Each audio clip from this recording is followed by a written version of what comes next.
Orlando, Florida, O-Town, the city beautiful. And folks, today it is picture-perfect weather for football. We're live at the Bounce House where the history majors are excited. Scott Frost leading the UCF Knights against Bill Belichick's North Carolina Tar Heels. Folks, this is the first meeting ever between these two schools. Let's do it. So glad to have you along for the ride, folks. This is going to be fun. With my partner, longtime partner, Spencer Tillman. I am Eric Collins, and this will be the final non-conference game for both UCF and North Carolina. And Spencer, in a way, it's kind of a prove-it game for both these sides to prove that they're going in the right direction. Yeah, UCF is going to get the ball first, so they get a chance to prove that. And then specifically, partner, it's that tandem of running backs that they've got, Jaden Nixon and Miles Montgomery. They are home run hitters. You'll hear me refer to them as Gemini, kind of a nod to the region's commitment to the space industry here. But we're going to see them big plays, and certainly UNC is going to try to stop them from making those big plays. At the end of the day, UNC has got a counter with Damon June, their big back. He's about 6 foot, 200 pounds. He's a big one. If he can get solid and get going early on, Gio Lopez, the lefty quarterback, will be under a lot less duress. Should be fun. This is a North Carolina team that, of course, got smoked the first game that they played against TCU, but have rebounded well to win back-to-back games. But this will be their stiffest competition since that debacle against TCU. There's Scott Frost. It is a welcome return here to Central Florida. He had 5 seasons in Nebraska where things didn't go his way. Had the last 2 seasons off, and now back where he had his most success as a head coach. Wonderful season back in 2017. He is walking around with a smile on his face these days. Loves this part of the world. North Carolina, they won the toss. They deferred the decision to the second half, so UCF will start with the football. There's that guy I mentioned just a minute ago. He is dangerous, man. He's got great speed all the way around. Jaden Nixon from scrimmage. Wherever they place that guy, you got to keep your eyes on him. He's quick as a hiccup. Oh, kind of a dud to begin our game. There's not a ton of wind, but enough wind to knock the ball off the tee. Inauspicious start.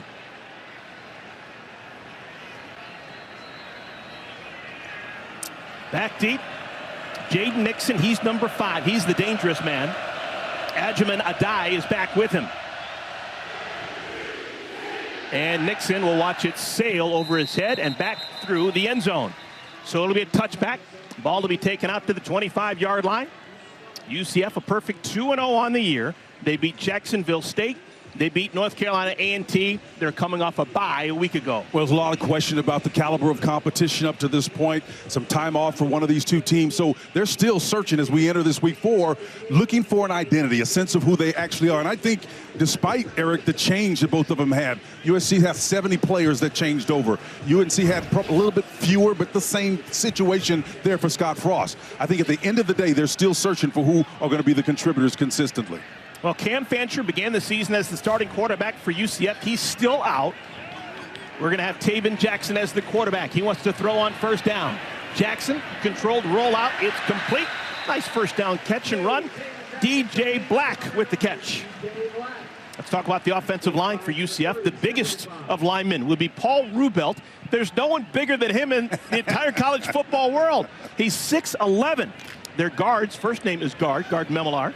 Let's take a look at the backs and receivers. We already seen DJ Black.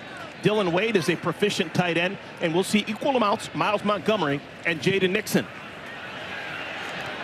Second down throw, incomplete. Looking for Dylan Wade, that tight end. Defensively for the Tar Heels, they have been much better in recent weeks. Defensive coordinator Steve Belichick, the son of Bill Belichick. Guys up front, Smith Vilbert. Linebackers, Andrew Simpson leads the team in tackles. Kamari House coming over from Washington. And in the secondary, probably their best cover guy, Thaddeus Dixon, number 1, best cover corner. Well, you couldn't tell that Steve Belichick was Coach Belichick's son, could you? He walks just like him, man. Jackson dumped down wide open. That's Black with room to run. DJ Black to midfield. Boy, it's going to be so hard to stop him. Watch him working from his slot in position there. You can see him hesitate, then come back underneath. He finds a little soft spot on the underneath route, that shallow crossing route, is able to beat man coverage and get upfield for significant yardage right there. You got to keep your hands on him, man, because they will exploit you in this scheme. 21 yards on that catch and run. And the ball sparked right on the midfield stripe. They fake it to Montgomery. It's a quarterback keeper. And charging forward. Oh, that's actually Jabari Brown. Jakari Brown, the third-string quarterback, is getting some burn here on our first drive of the game. Well, the key is he's staying within what the game plan is to get command on those first downs. If you can get 5 yards, maybe just a little bit under, it looks like if they can get that and put Carolina in those run-pass conflict scenarios, this is essentially a free down if they get at least 4 more here. Brown stays in the game. He's calling the shots. Left tackle can't do that.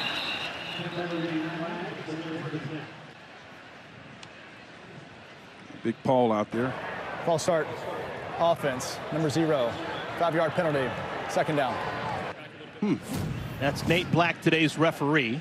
Yep, I actually thought it was the tackle here that got caught on the outside here, but actually it was the slot receiver, Black.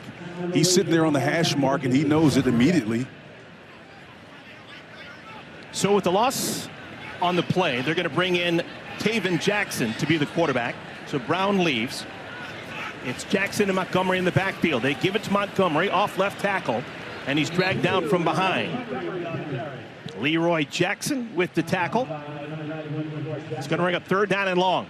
That's a positive win right there. Just 2 yards given up as you look at Steve Belichick, and he's got a front. I think his best guy up front, I think, is DeAndre Robinson, number 6. When you watch him and the way he moves and flows, the guy is very disruptive. He plays sometimes a 2-gap technique. That means he's responsible for 2 areas that frees up those guys behind him. Eric, I like his game. 3rd down. Another slant caught right at the marker. Don't know if it's going to be enough. That's DJ Black. He was tackled immediately. Looks like he's just shy. So 4th down and inches. Well, Black does a great job of coming in and then breaking in on this particular route here. It's kind of like a looky route. He just turns and presents his numbers and comes inside. Doesn't want to continue on because there's a high safety sitting in the middle of the field.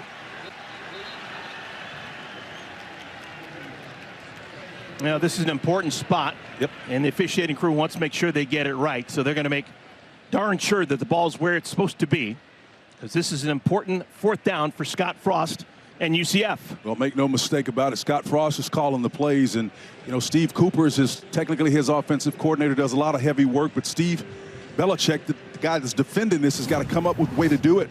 And ultimately, when you see these routes happen and they're contested at this point, this is guys who are fully engaged. They understand where those sticks are, what they need to do. That's a great job of catching that and then being a great defender, not giving up the yard to gain. Yeah, weekly reminder, that yellow line you're seeing at home on your screen, that's not scientific. That's not what the officials are going by. Everything is still done on the sideline. After further review, the ruling on the field is upheld. It's 4th down. Okay. Yep. So it's 4th down and short. I think the decision's already been made by Scott Frost. He has his offense on the field. I saw a bunch of tight ends come into the game. Well, they've been scoring a lot of points, and the way they've been able to do it is to possess the ball. And this is totally consistent with what Scott Frost is wanting to do. And I think what it ultimately does, it allows them to play complementary football and keep possessions away from North Carolina. 2 tight ends in the game right now, Kylan Fox and a true freshman by the name of Caden Peening. Power formation for the Knights. Montgomery in the backfield. Keeper. And he got there. Taven Jackson used his 215 pounds to move the sticks. Well, Thaddeus Dixon, number 1, that left cornerback, did an excellent job of just defending that space and making it his own. Very, very smart, assignment-specific defense there. Bill Belichick certainly appreciates that, and Steve, the defensive coordinator, does as well. Do your job, man. That's their motto. Still haven't seen the home run hitter, Jaden Nixon, in the backfield. It's been all Montgomery.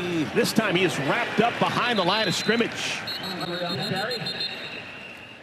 That's Smith Filbert on the tackle. Yep, you can see him, number 8, man. He's got that little 8 number on, but don't make no mistake about it. He's about 282, 6'6". These guys got length up front. Montgomery comes in and tries to read it, but Smith Filbert does a wonderful job of collapsing that down. The senior transfer from St. Joseph, he does a wonderful job of diagnosing and then zeroing in on the ball carrier. So it's a loss of 3, 2nd and 13. Freshman Wade Charles is the man in motion. Little dump, that's the tight end across the middle, Dylan Wade. Tackled after a gain of 6. It'll bring up 3rd down. Once again, UCF probably thinks they're in 4-down territory. They may have 2 plays to get to the marker. If you notice in that last play, you had a single high safety look. All that means is all of the 10 of the other defenders around the line of scrimmage. Why? Because it's a long down scenario, and they can deploy those guys up around the line of scrimmage and not worry about getting beat deep. Still taking time off the clock. This is the 10th play of this drive, partner. 3rd down. Play action. Okay. Jackson, ton of time, throws a strike, and it's caught down to the 22. Another catch for DJ Black. Oh, this is a late developing play. DJ comes all the way underneath here, and the thing that I like about him, he just settles down in his position. He knows he's going to get hit. Jackson sets up properly, gets his platform. The ball is up high, and he presents it. He doesn't continue to lead him so as to put his receiver in jeopardy. Black does a nice job of choking his motor down just a little bit and pulling that ball in and completing it. So it's a gain of 15. Already 5.5 minutes have been taken off the clock. Back to the ground. Montgomery, very patient. Finally pushes forward out to the 16-yard line. Boy, that's Montgomery showing you the ability to sift through there and just wait, man. I just love the way that he just finds a way to just come through this line of scrimmage here and he just sift his way through there. Watch him just have the type of patience to understand that outfield guy's got containment, probably not going to get outside of him. Let's find some space upside. More Montgomery. Yeah, First man fails to bring him down again. It's going to bring a 3rd down and short. And partner, that doesn't look like it was a sexy run, but with a defender on his edge and one coming down on him, that could have easily been a loss. But instead, it's a 3-yard gain, I think, on it. He gets positive yardage on that play, and it should have been for a loss. Well, UCF, they don't want to settle for 3. They're looking for touchdowns this afternoon. Trying to keep the offense on the field. 13th play of this drive. Montgomery, no, it's going to be a keeper. Taven Jackson, touchdown! Wonderful ball handling, Taven Jackson, and results in 6. Well, Coach Belichick and I talked about option game yesterday. Just watch this particular motion here. Inside, the end crashes down, and then Taven sees that and pulls that ball out immediately. That's a classic option read. The defensive end loses containment, gets nosy with that first back through there. 13 plays, 75 yards, 6 minutes and 37 seconds eaten up off the clock. And that's the bigger story here against North Carolina, who definitely doesn't want to play from behind. Noe Ruelas. His extra point is dead on. That's how you start a game. UCF Knights, they march down the field and put it home for a touchdown. 7-0, the Knights leading the Tar Heels. North Carolina's ball when we come back.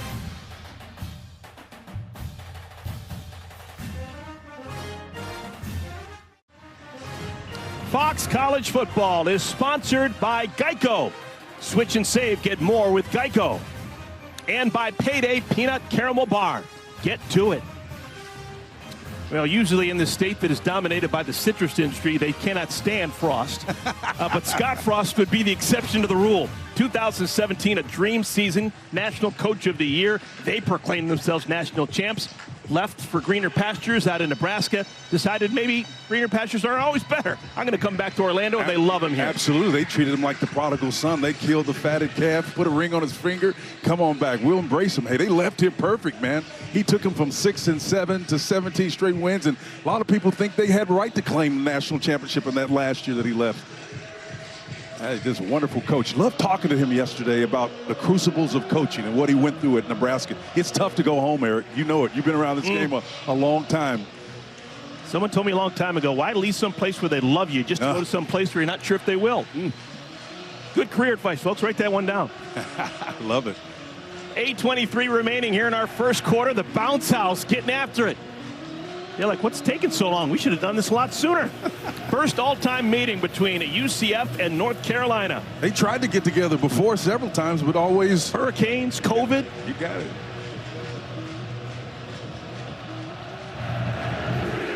Low spinning kick.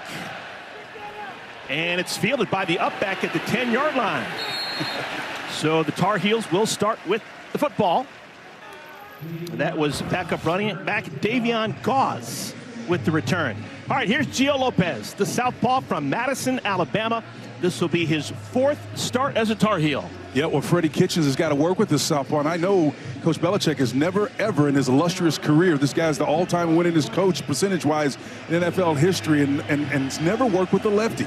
And we asked him the question, what materially is different? He says, not a whole lot. Maybe the ball comes out in an understated way. There's a whole lot of change, but believe me, anybody that's ready to deal with that, Belichick is. True freshman Damon June. He wears number 35. He's next to Lopez. Jailbreak. They get it out to June. Nice. And June makes the first man miss, and he's just able to get back to the line of scrimmage. Lewis Carter makes the tackle. Let's take a look at the offensive starters for the Tar Heels. Big story at left tackle. Austin Blaschke, his first start of the year. He was the starting center a year ago. Hadn't been healthy the first couple of weeks. We're going to see a lot of June. Jordan Shipp, kid out of Charlotte, they love. Chris Culliver. And the 2 tight ends. A lot of game time for Jordan Owens and Jake Johnson. We're told that Connor Cox not expected to play. And the guy you just mentioned, Lewis Carter, number 20, the Mike linebacker, you're going to see a lot of him. Believe me, a nice back made that first guy miss, but it was Lewis Carter on the stop. Here's June from the backfield. And so far, so good for the UCF defense. Now, the strength of this defense, coordinated by Alex Grinch, would be that front wall. They play a 4-3, and they've got some real big fellas up front. Yep, and there's another guy, man, who's been enjoying a bit of a renaissance, having left USC, and then, of course, had to stop along the way in between time. But, man, he had a bad experience at USC. Took a little break off, had some time, reclamated his life. He's got a bounce in his step in practice. Really looks good. Good for Alex. Movement on that line. It's the defense that went off. Trying to take advantage of a free play. It's picked off. Wow. It's picked off by Antoine Jackson, heading to the house. We'll see if it stands up. There are multiple flags on the field, but for now, it's a touchdown for the Knights.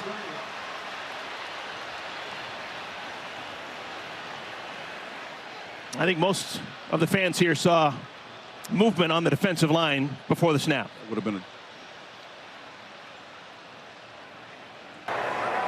Offside. Defense, number 55. 5-yard penalty. 3rd down.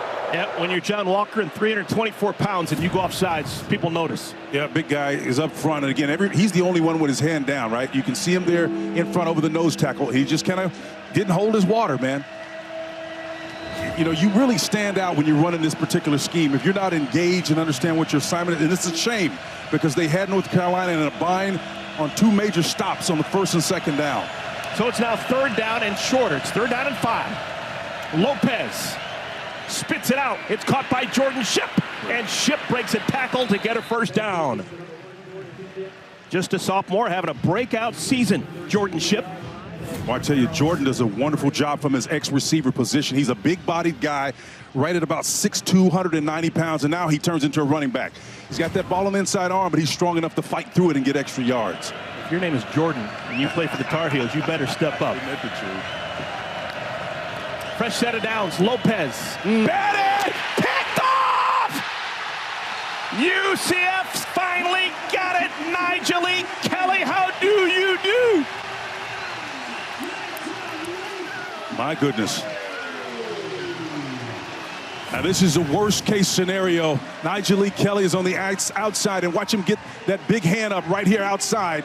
He does a wonderful job of deflecting that ball. That's a 6'5", 255 senior transfer showing you what those long levers can do. And this is the one thing that North Carolina could ill afford to do. Get behind and allow UCF to control the clock as they did on the first opening score drive and then turn the ball right back over. Now you're desperate, and every possession you're going to have to throw the football. Gio Lopez, who threw that pick, had the ball batted down. He is only 6 feet tall, folks. He's a tremendous athlete, but again, everybody likes to play from a position of advantage, of what in military terms we call a forward elevated position, and that's either with the lead or with the steady offense. No one in the backfield next to Jackson wants to throw. And body's getting tangled up. No flag. That was Will Hardy, veteran defensive back on the coverage. Yeah, Will's a physical player, man. I really like his game. He's got great size, about 6'2", 205, getting a little handsy on that outside, but 31's a ball player, man, at that free safety spot. Out of Greater Atlanta Christian, he's a quality player. North Carolina had not given up a touchdown since their first game of the year against TCU. The worm is turned. Quarterback keeper, this is going to be option football. Montgomery, close to the 20-yard line. Played well by Hardy, that veteran we're talking about. And that's how you defend the option game. Again, they've already been burned, has North Carolina on that once. Quarterback walks in. That's just a 2-yard gain there, mainly because of the discipline of guys staying home on that edge.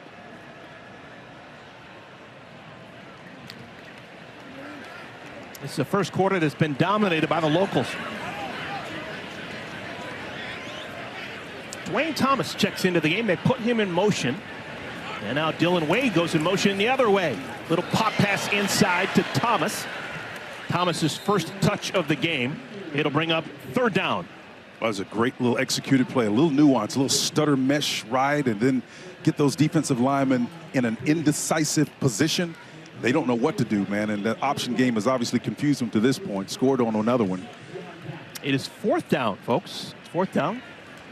So a field goal opportunity, 36 yards for Noah Ruelas. Ruelas 3 for 4 in the year. His longest is right here, 36 yards. What a wonderful start for the home team. The UCF Knights have had the ball twice. They put 10 points on the board. They have already turned over the Tar Heels once. Turnover leads to 3, 10-0, UCF.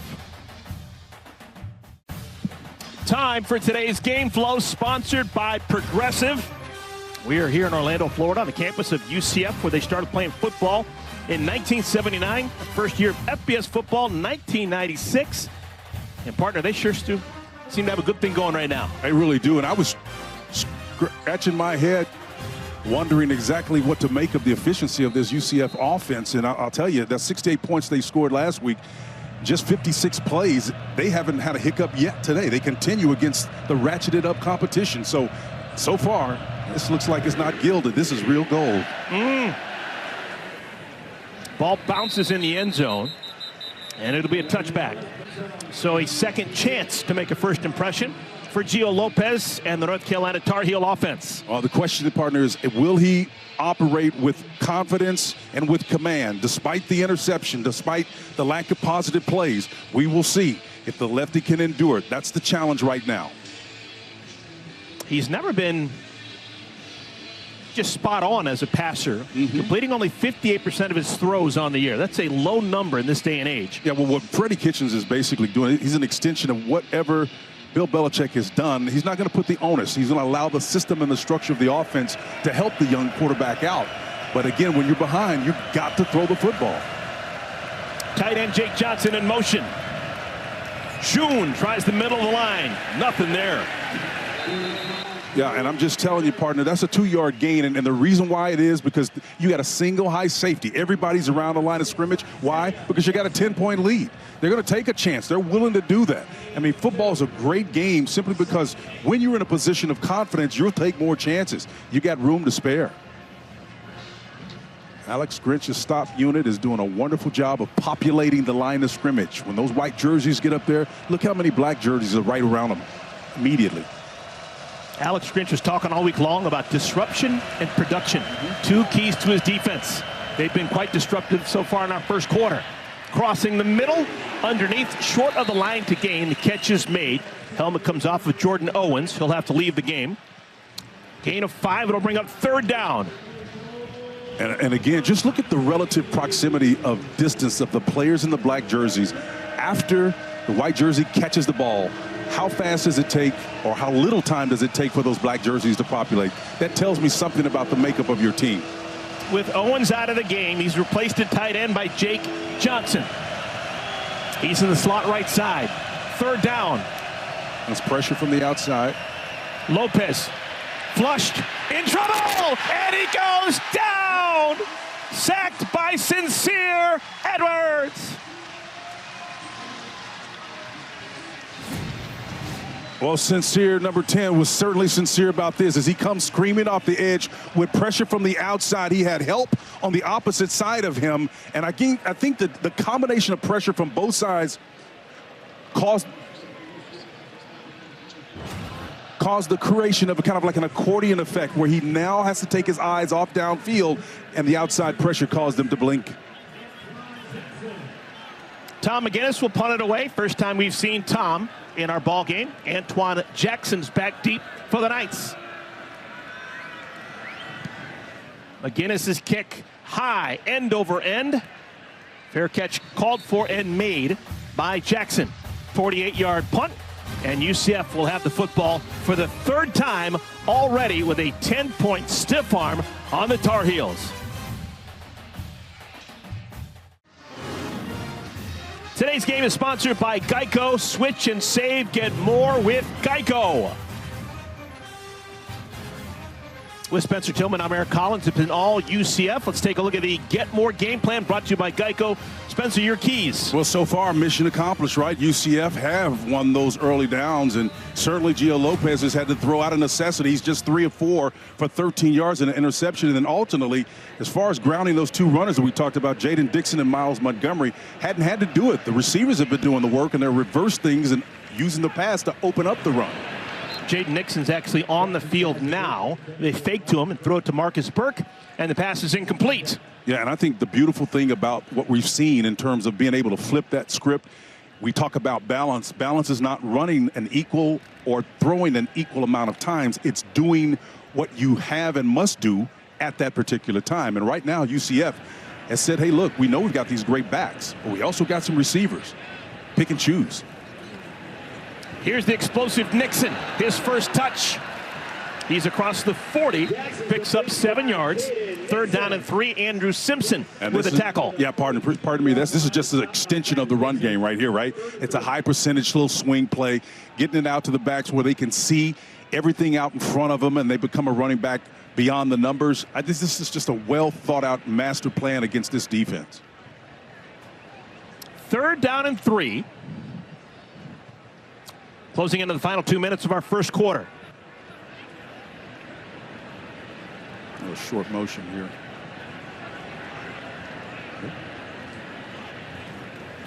here. Option.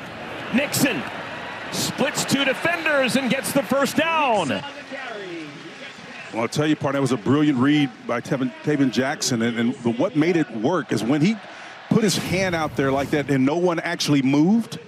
The reason they didn't move is because they were in man coverage. If someone would have motioned, it would have signaled exactly what the defense was. And because they didn't move, he just ran option right to the short side of the field. Hey, if you don't cover me, I'm going to pitch it. If you do cover me, I'm going to take it myself. So it's 1st down and 10. Nice. Nixon's got it. Nixon, another 1st down. Inside the 50 to the 42. Well, you talk about an instinctive play, the ability for the quarterback to do this. Watch him stand up here, and he kind of fakes it. Eyes comes off the intended receiver, and the receiver gets out. Jaden Nixon does a wonderful job of getting downfield. He's a big threat. Now, we talked about Miles Montgomery being the dual threat, but this guy right here, Steve Belichick, has got to defend these guys. It's tough, man. That tandem, Gemini, they're tough. They can land on you. The twins. Montgomery's back into the game. Nixon comes out. Jackson is tripped up. Dontre Robinson was there to slow him down. Now it's no gain. And that's the one thing that Scott Frost has got to do to work with him is when everything breaks down and your options aren't there, you have to release away from the numbers. And every play, and Scott has played this position, he's played the safety position too as a pro. He understands defense as well as he does offense. He's got to somehow transfer to this athletic quarterback that in many regards has some of the same skill sets that he had as a quarterback. Should be the final play of our first quarter. Just doing the math here. 2nd down. They give the ball to Montgomery, trying to get to the edge. And he does get to the edge and able to scoot down up to 36-yard line.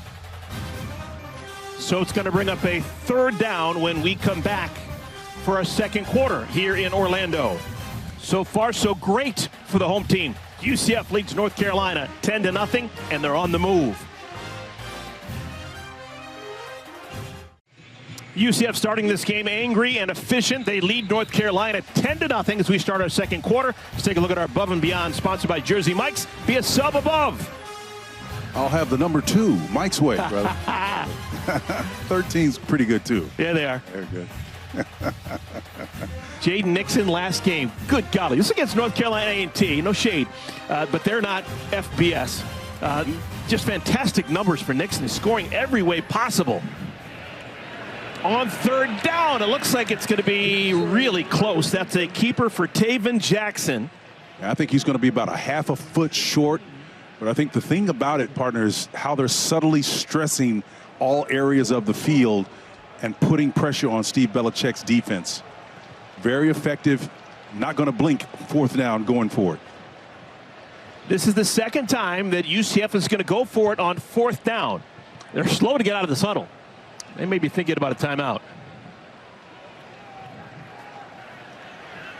All right, still 10 seconds on the play clock.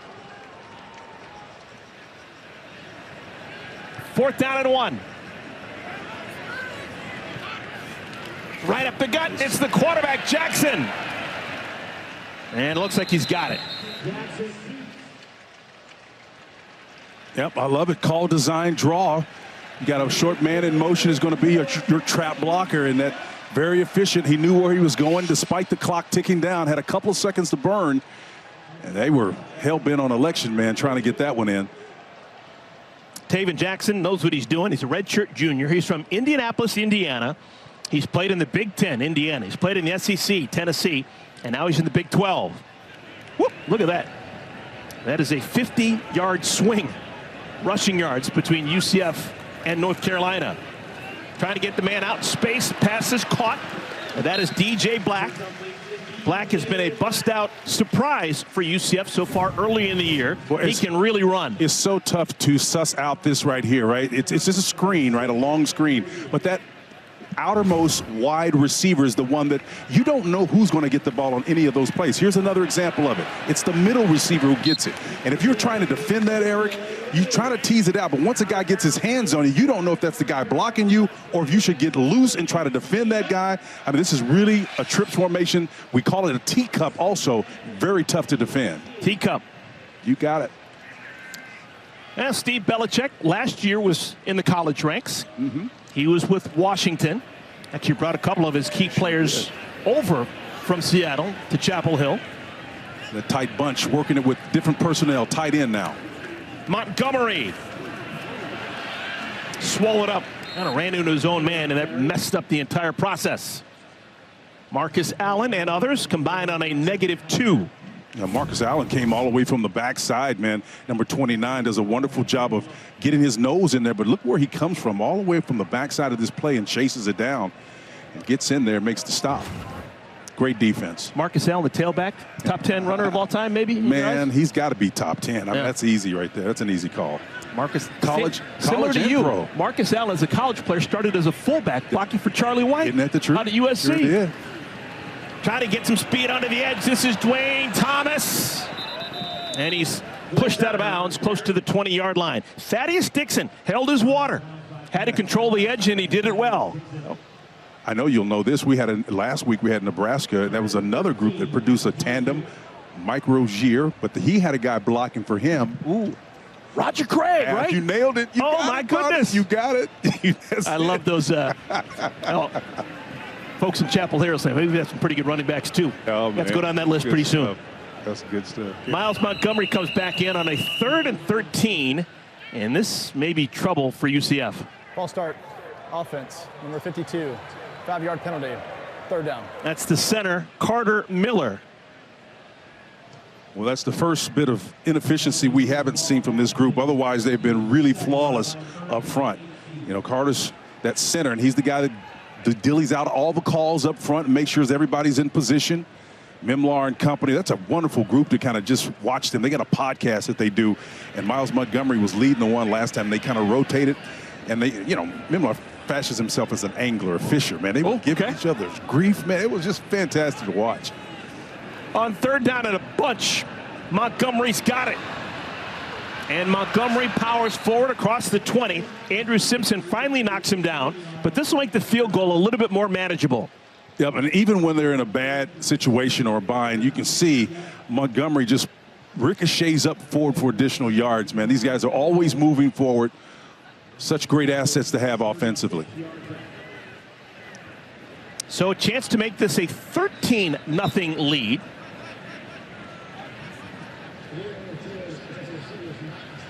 You're making the catch. That play is under further review. Okay, when Montgomery caught the ball, he was close to the ground, but the call on the field was play on. So that's what's going to be looked at. It should be a fairly easy review. I like the fact that they let it play on to begin with and then decided to determine whether or not it was just later. That puts him in a good position. See if we can get a sneak peek here and see what's going on. That knee is down. Well, but does he? Did he pop back up? Did he have the ball as the knee touched the ground? If that knee came, it's down. Was that knee back up? I don't think you could have gotten a piece of paper between his knee and the grass. So maybe it's a bang bang. The call on the field was play on. His knee was off the ground. Is there indisputable video evidence to overturn it? That was a pretty good look. Our camera crew got a great shot of it. Are you surprised? Come on, Spencer. They did a great job, man. It's big leagues, man. I'm hearing you. You know, I do wonder, though, because by rule, if the knee was up after the ball touched him, then he can catch that and advance it. Well, this would be a big difference in terms of where the field goal would be. Yep. Okay, so is it up, though? Yeah. We're going to have the call. This is big in terms of where the ball's going to be spotted. The ruling on the field is upheld. Yep. It's 4th down. Oh, wow. So there wasn't indisputable video evidence to overturn. I agree. And like I said, I don't think you could get a slice of paper in between his ground so who's going to stand. But that was a really, really, really a nice camera angle to unpack that play. So this will be a 36-yard field goal. If that call had been overturned, it would have been a 45-yard field goal. This is a 36-yarder for Noe Ruelas. He's already made one today. The holder is Anthony Veneri.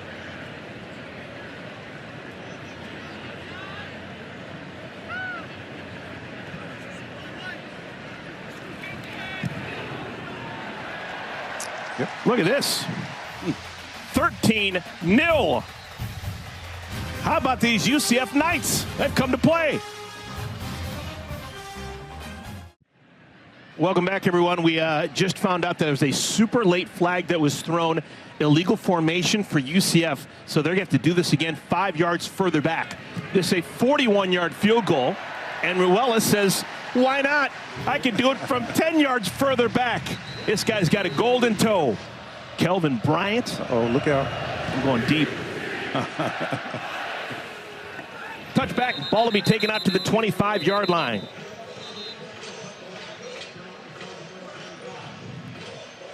Well, narratives emerge, and to me, the biggest narrative is the time of possession factor, partner. UCF, 15 minutes and 47 seconds to UNC's 4 minutes and 10 seconds, right? That's a threefold increase. And the stat coming in that was a concern for me, Phil was tracking it, our stats guy for me. I said, man, watch the time of possession, watch that factor, because UNC has been on the negative side of that in all 3 of their games so far this season. So it doesn't really matter who you're playing and what the outcome is. They have not possessed the ball.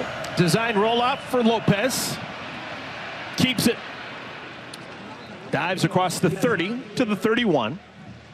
Gain of 6 for Gio Lopez, redshirt sophomore. Last year this time, he was playing at South Alabama. Yeah, and nobody wants, you know, if you're Freddie Kitchens, the offensive coordinator, you don't want your quarterback exposed like in that way. But if he's already thrown an interception, then what do? You want to be conservative. You want to get some lateral things going. But, you know, it's just really tough, man. That's the reason why you need that running back to take some of the pressure off of him. Benjamin Hall is going to get an opportunity. Number 28 in the backfield next to Lopez. That's safe. Pass out in space. This is Shenard Clower. That is his first collegiate catch. Clower is 5'9", 165 pounds from Lakeland, Florida, getting some burn right here. And I like what Kitchens does on this play. It's basically an extension of the run game. Get the ball out. It's high percentage.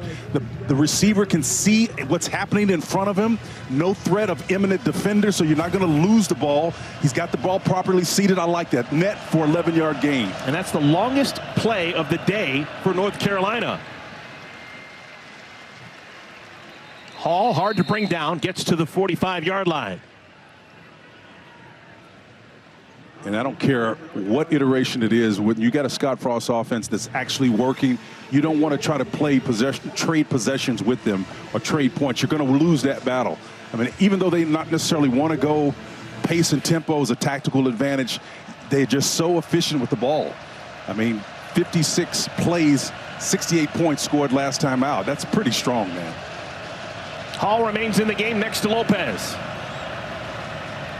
Hall's got it close to midfield. It'll bring up 3rd down and short.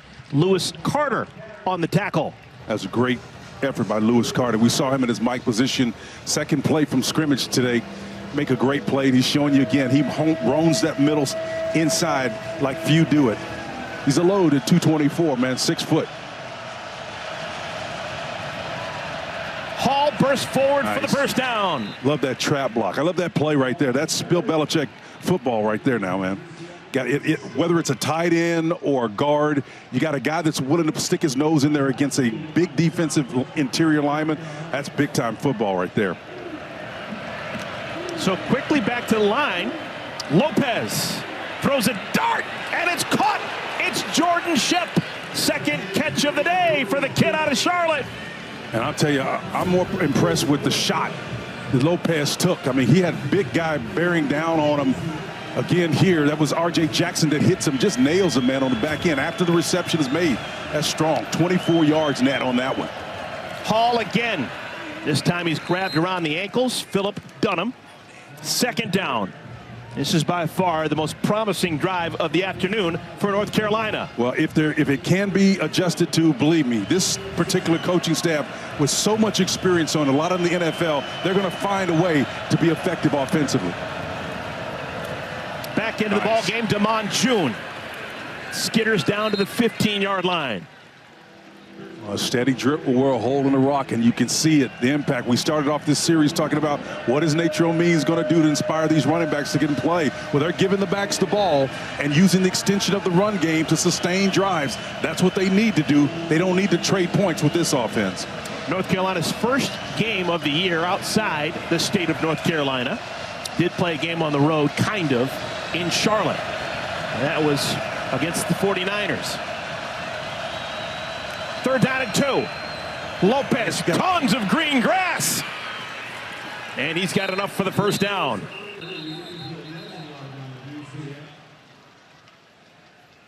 Well, I thought he had the post corner route in the back, but he saw something else and pulled this ball down.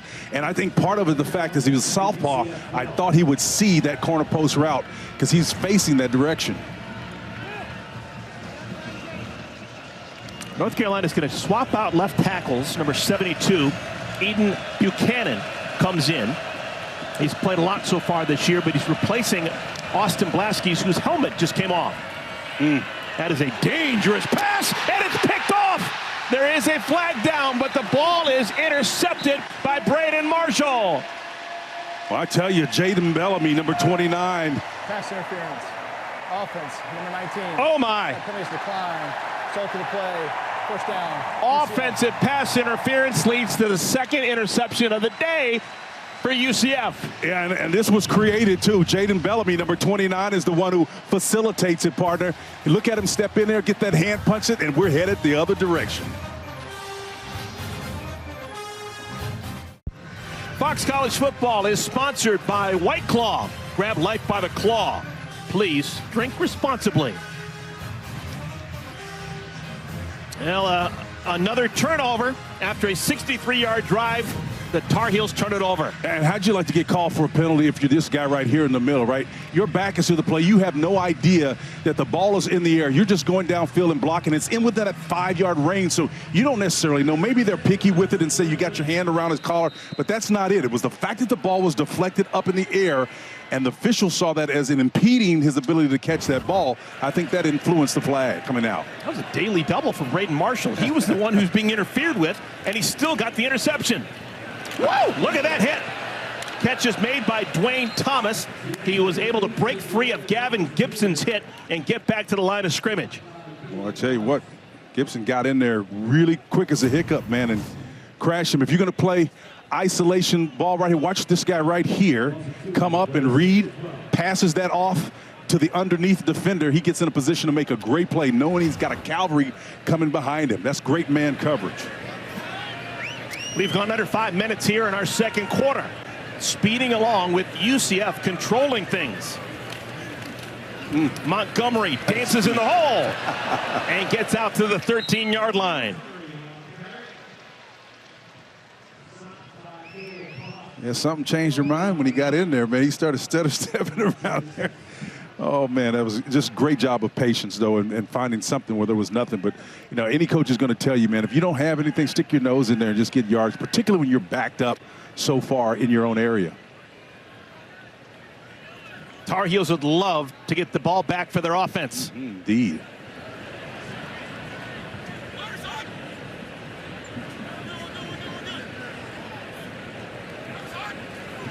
Four-man rush. Jackson. He can run for it. And he's got the first down. He extends the ball past the marker. Oh, they gave him a bad spot. Yeah, he did. I think that right foot kind of split right over the outside, and he's going to maybe come up a foot and a half short. They gave him a bad spot. Wow. He was holding that ball out, but I guess he stepped out of bounds. Well, to be even in a position to make that play was great because he read man coverage. You can see that hand. Oh, he was out of bounds before he extended it with the right arm. I think, yeah, his left foot, man, is out of bounds right now. And then he sticks the ball out. Yeah, he's got to be mindful of that. That's a mistake on the quarterback. The offense is still on the field as they sort this out.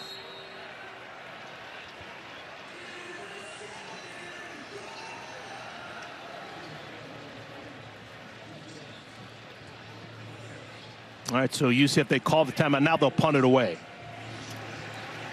I think they're going to lose this. Again, I just think it was a listen, I'm going to be careful with my language. It wasn't lazy. It just was not in high engagement play on the quarter of the quarterback. The quarterback has got to understand where he is relative to where the marks are. And I think he saw it, but the problem is his arms and his head were not connected with his legs. His left foot, watch it come out, you're going to see it on the black skirt on the other side, is down now, and then he sticks the ball out. But he's on the skirt at that point in time. So here you can see it clearly. The ball is down. Now he's sticking it out. Well, that's irrelevant if you're out of bounds already. I think this is going to be upheld. I don't see any way they're going to overturn this. So Mike Pereira is with us. Let's check in with Mike. Mike, your thoughts on what we saw? Yeah, I think you're all over it. I think, look, he got the ball in his left hand when he actually crosses the sideline. He doesn't shift it over to his right until he gets out of bounds. So I think it's actually a good spot. I think he's right around a yard short, and I don't anticipate them changing this, and they don't. Thank you, Mike. I'm going to rewrite my resume. The top line is now going to be Mike Pereira saying, you guys are all over it. Well, he got it. He was true, and he said something that I missed. Mike said that he put his hands on the ball in his left hand when he should have been reaching that thing out. He was on the skirt when he decided to reach it out. He pulled it into his left hand, maybe to secure it, but you know what? I just thought that was low engagement level. You got to know what you're doing. All right, so the first punt forced by North Carolina. Anthony Veneri will punt it away. He averages 37.8 yards per boot. Back deep for North Carolina is Javaris Green. Timeout. North Carolina. Will be 30 seconds. This will be a quickie timeout as the Tar Heels just want to make sure that everything is in order for this return. This may be their final look at the football here in the first half. Yeah, one thing is clear. They're going to have to win is North Carolina in the margins. If they're not efficient on the offensive side of the ball, somewhere from special teams. And believe me, I've seen plenty of games when this guy's dad and himself did an excellent job of coaching in the margins to win games like this.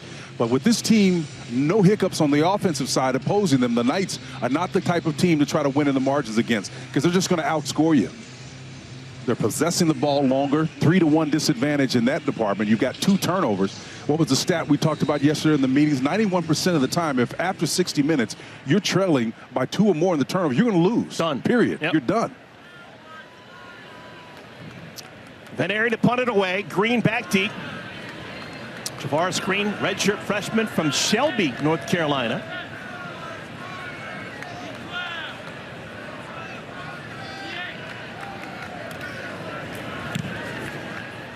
Low kick. Green's got it. Nice. And Green to midfield. So this will be excellent starting field position for the Tar Heels. Maybe their final touch of the football here in our first half. They need something to work. Here's our Pacific Life game summary, sponsored by Pacific Life, building confident futures for nearly 160 years. They say that Gio Lopez throws the catchable ball. I believe it. He's thrown 7 passes. Every pass has been caught by either a Tar Heel or a Knight. Right. Well, that's one way of spinning it. The difficult truth is alternately his competition is throwing it at an 80% clip right now, and they have shown no signs of weakness in their offensive scheme. Tar Heels have it, down 13-0. Nice pitch and catch. Yep. Chris Culliver with the grab. That's a good start to the drive. That's a great start. Again, a nice little 15-yard catch there and on an over route. I love the fact that you're getting them out of the pocket, right? You're going to come across the formation underneath. And when you get a guy that's able to come across the formation this way and then read it as man, what that means is there is a guy in his hip pocket, so he's going to continue on with his route. If the ball is placed in front of him, he can catch it on the run, and the chances of him making additional yards goes up exponentially. Great pitch and catch. First down. June moves into the backfield, now moves out into space. Lopez. Nope. Had to get rid of it faster than he wanted to. The pressure was on. Well, the pressure was on, and I think the thing you got to do is you still got to keep coming, right? If you're Culliver, the Z receiver, number 3, you got to keep coming on. Again, that's man coverage. You got pressure in your face. The quarterback knows that Lopez has been under duress all evening long. When you have man coverage, you have got to read the same thing that the quarterback reads. Part of you and I had this conversation last night. It's like history, man. You got to see it through the same lens. If you don't read man and the receiver doesn't read man, you're going to have a play that's not executed well. Second down at 10. June's got it. Full head of steam. And he gets down to the 22. Runs into Damari Henderson, but not before a gain of 13. I tell you right there now. He put everybody in his hip pocket. Big 35. He's rolling, man. He sees that. It's like an old Fox 2 run is what we should call that play. Slide over and just let that guy's man block up in front of you. He got tagged there on the back end of it. Those guys are playing for real now. We have made it to the 2-minute timeout. North Carolina showing a pulse. There's your song. There's your song, Aaron. Oh, yeah. All right, we'll be dancing a bit, folks. We'll be back for the final 2 minutes of our first half in just a moment.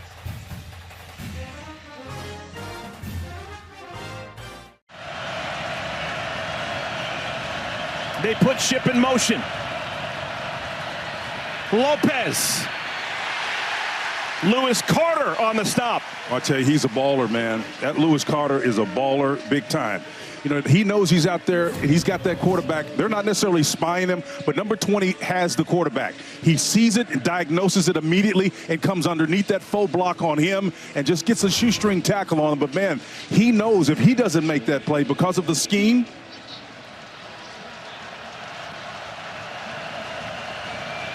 the quarterback is probably still running if he doesn't make that play. Second down and 18.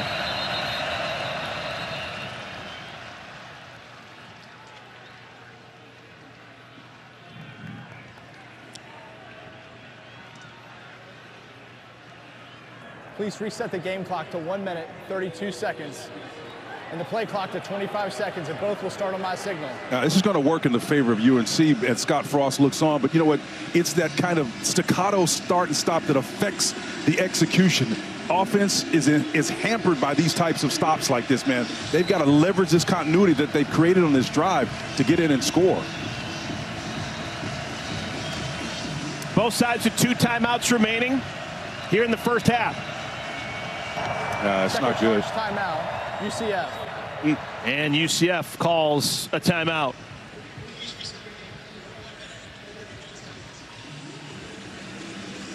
Scott clearly didn't like what he saw, and Bill Belichick is probably not as put off by this one because he can't control it. But again, when you have the continuity that they appear to have generated on this drive, the last thing you want to do is stop that momentum. You had them in a trips formation there. They're playing man coverage.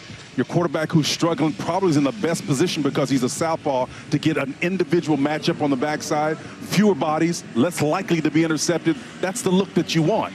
And you can't get it because of the timeout. It's frustrating. Now, this is vital because North Carolina, they've got the football here. They get a score here. They're going to get the football back at the beginning of the third quarter. You know, so this game could turn on a dime after being dominated for the first 28 minutes. North Carolina's got life. Well, they just keep working and doing your job, as Bill Belichick is one to say, and anything can happen in this game. You know, Scott Frost certainly knows that, and that's why he needs to score as many points as possible. Now the officiating crew is going to have words with the clock operator.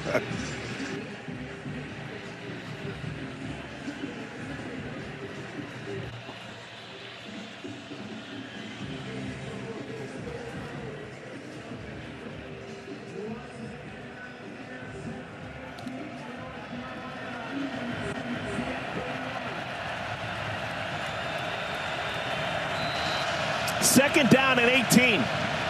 Let's see if the Tar Heels still have momentum.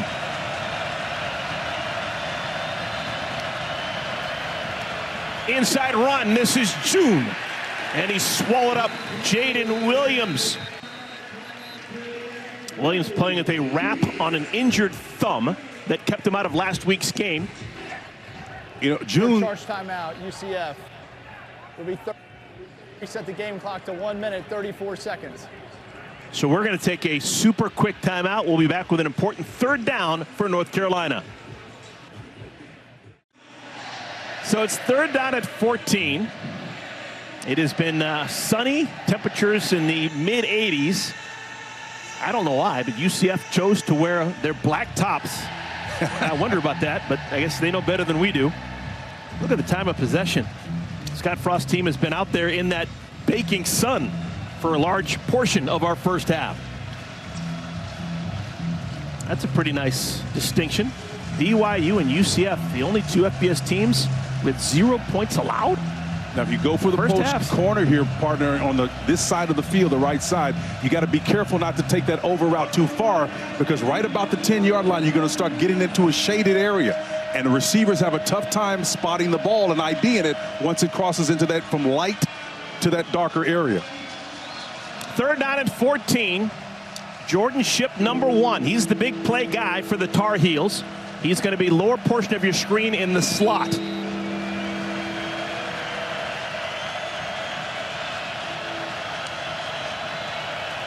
Designed rollout left side. June out of the backfield. That is a short gain. Short gain. It'll bring up fourth down and probably 9.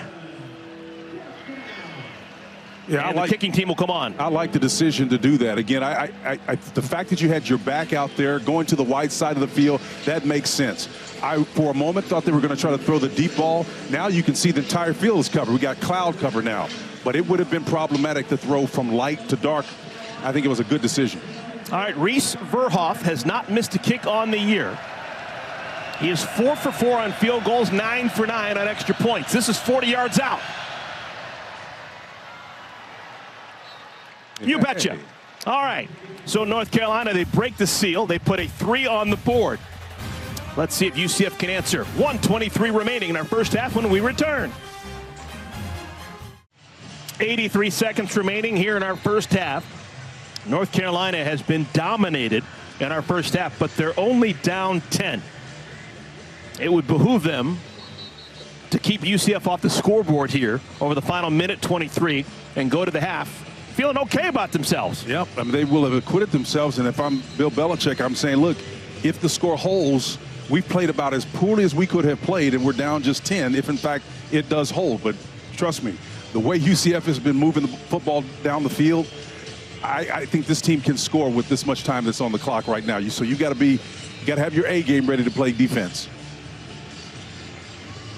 North Carolina has 2 timeouts. UCF, they have none. The dangerous Jaden Nixon will be back to receive this kickoff. Nixon wears number 5, had a kick return for a touchdown in the most recent game for the Knights against North Carolina A&T. Bring it out. All right, here it comes. Nixon. Bad idea. Cost his team about 8 yards. What do I know? I think that was Malcolm Ziegler. Number 3 came all the way from the backside to make that tackle. It was an unbelievable play. Great defense, man. Special teams winning in the margins. We talked about it earlier.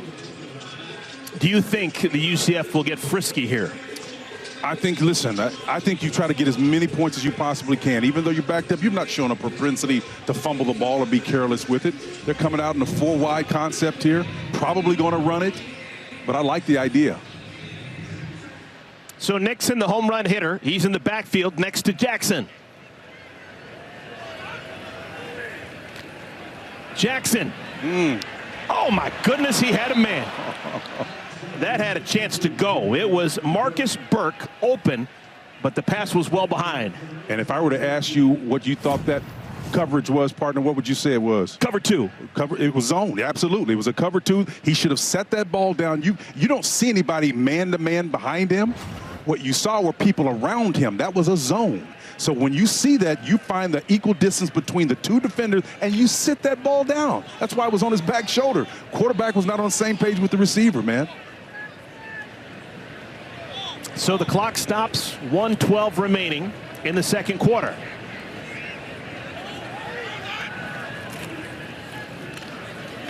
Probing, Nixon, there's a flag down.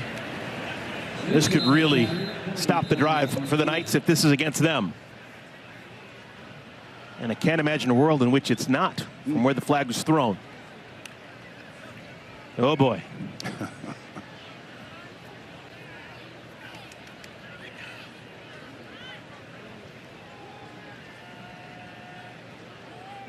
Legal formation, offense. More than 4 players are lined in the backfield of the snap. 5-yard penalty. It's second down. As the offended team, North Carolina has elected for the game clock to start on the snap. Wow. That's the second time we've seen the Knights line up incorrectly. Yeah, that changes everything. Now, you got to get off the field now, get in at halftime, make some adjustments, and come back and play. They're not ready to go down the field here. Well, if they choose to just run the ball, North Carolina can call timeout. Wow.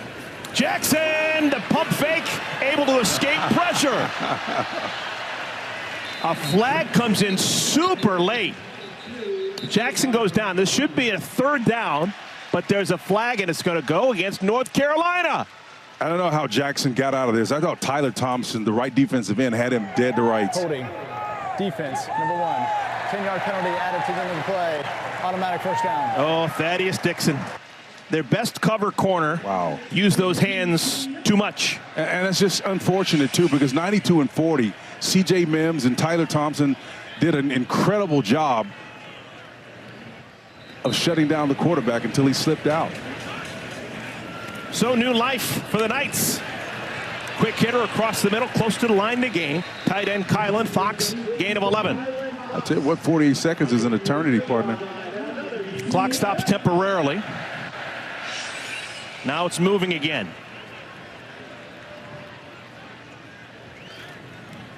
Jackson.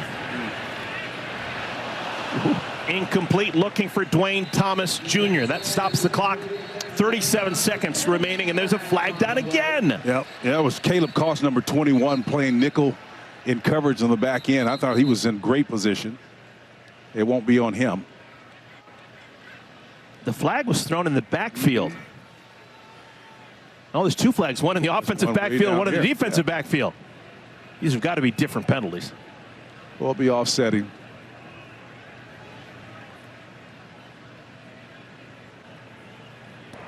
There are 2 fouls in the play, one by each team.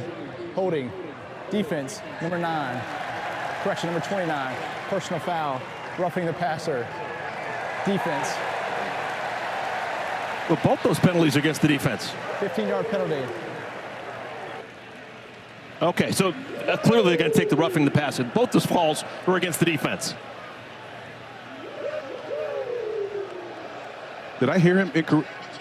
Holding, defense, that penalty is declined. Personal foul, roughing the passer. Number 9, that 15-yard penalty will be enforced. First down. Okay, Wow. so they get it right the second time. Both penalties against North Carolina, Yeah, so and this one will be taken. Yeah, this is the roughing here. A nice little tap to the head, and that's what got him. That was the right defensive end that nailed him. The best I could see from that angle. Dylan Wade keeps the Dylan? good vibes flowing. That's another first down for UCF. Knights are on the outskirts of field goal range. Just a 4-man rush. Bobbled and caught. First catch of the day, Wade and Charles. And so they got 18 seconds left. If they're smart, they have 2 solid plays that they can still take shots. Use a timeout, set up for a field goal if they need it. That catch was made by Chris Dahmerkant. Dahmerkant, number 13, makes the catch. And so the ball is spotted inside the 20 at the 17. 18 seconds remaining in the first half. UCF, they don't have any timeouts. Going for verts, man. They're going to try to push the ball downfield.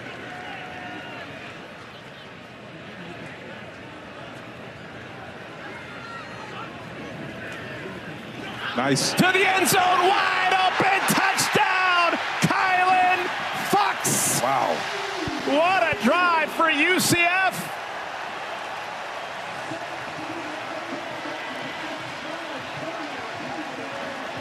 The Knights were left for dead, and they come storming back. Kylan Fox, slide like a fox. The switch route, that's just a busted assignment.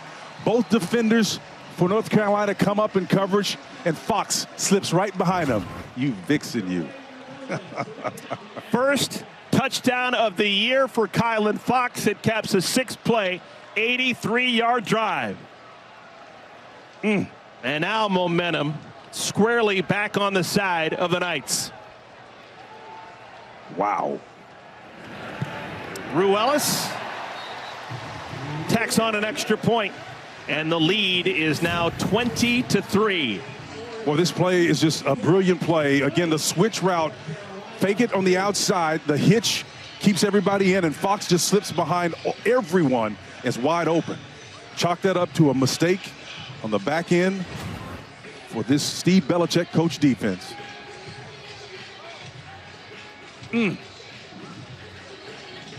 Wow. So UCF answers the field goal by the Tar Heels with a touchdown on the other end, and they take virtually all the time off the clock. There's no chance that North Carolina can really do anything with 13 seconds remaining in the quarter. You don't have any motive that you want to do. They can't duplicate what what Central Florida just did on that play. They can't do that. That's not who they are. That's not what they do. That's not their offensive scheme.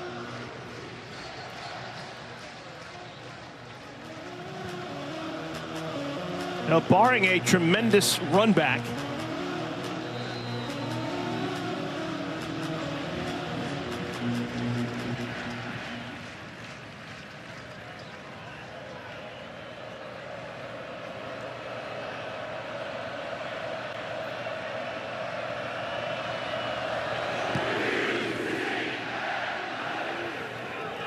through the back of the end zone. And now North Carolina, you would imagine, would just come out and take a knee. That would be the wise decision. Get back in, recalibrate. Tar Heels have already lost once this year to a Big 12 team. Yep. Opener against TCU in Chapel Hill was a bludgeoning. Tar Heels started out strong, but then TCU just smoked them. Back-to-back wins at Charlotte and against Richmond. And the Tar Heels feeling better about themselves. But today, back to square one. I don't think they've ever beaten a Big 12 team, though. No. There's the knee, and both sides will head to the locker room. North Carolina, a little bit of silver lining. They will receive the kick to start the second half, but they'll be down 17 points. 20-3. How about those Knights? UCF leads North Carolina as we head to intermission.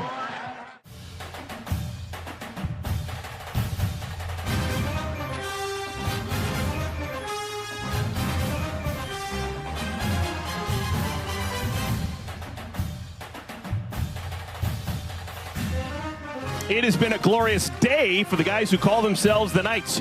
UCF, they lead at UNC by a score of 20-3. The halftime report card sponsored by Graduate by Hilton. Spirited stays in your favorite college towns, and the numbers bear witness to what we saw. Good golly.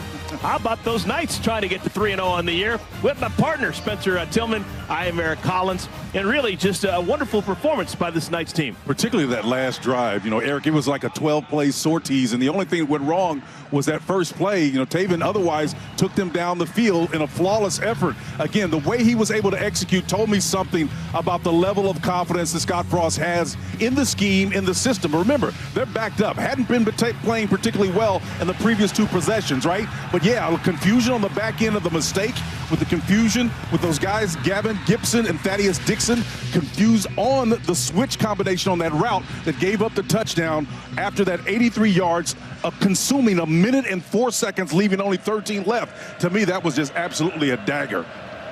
Well, a bit of good news for UNC. They get the ball first to begin our third quarter. And for those wondering, Gio Lopez still in at quarterback.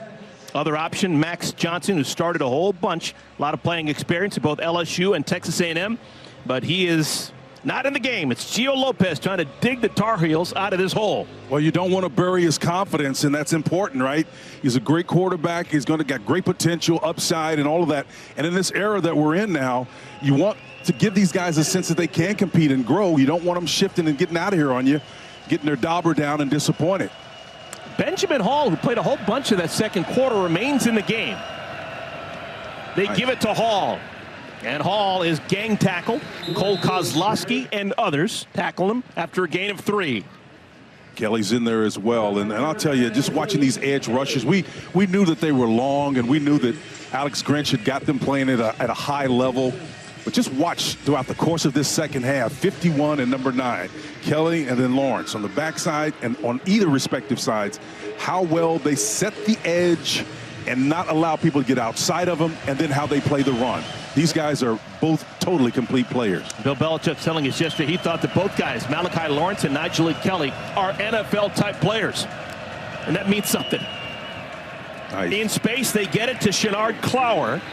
True freshman, playing his first college game, had 1 catch in the first half, has a catch for 3 yards here in our third quarter. You see that guy, number 20, he's around the ball a lot. That was Lewis Carter playing that Mike position. He got in there and made another play.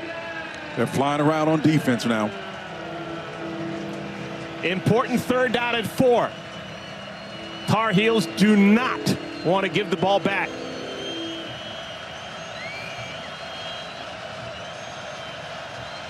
Tight end Johnson in motion. Design rollout left side. Lopez.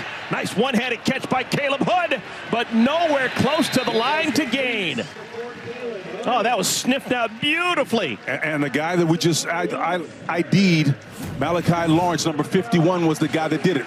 He, prior to just this moment, got in front of the would-be receiver Hood and then was able to delay the ability to throw the ball to him. But for that interference, positive, non-penalty oriented interference, that play probably is still running right now. So a super quick 3 and out. Maybe a wrinkle in the kicking game. Just thinking.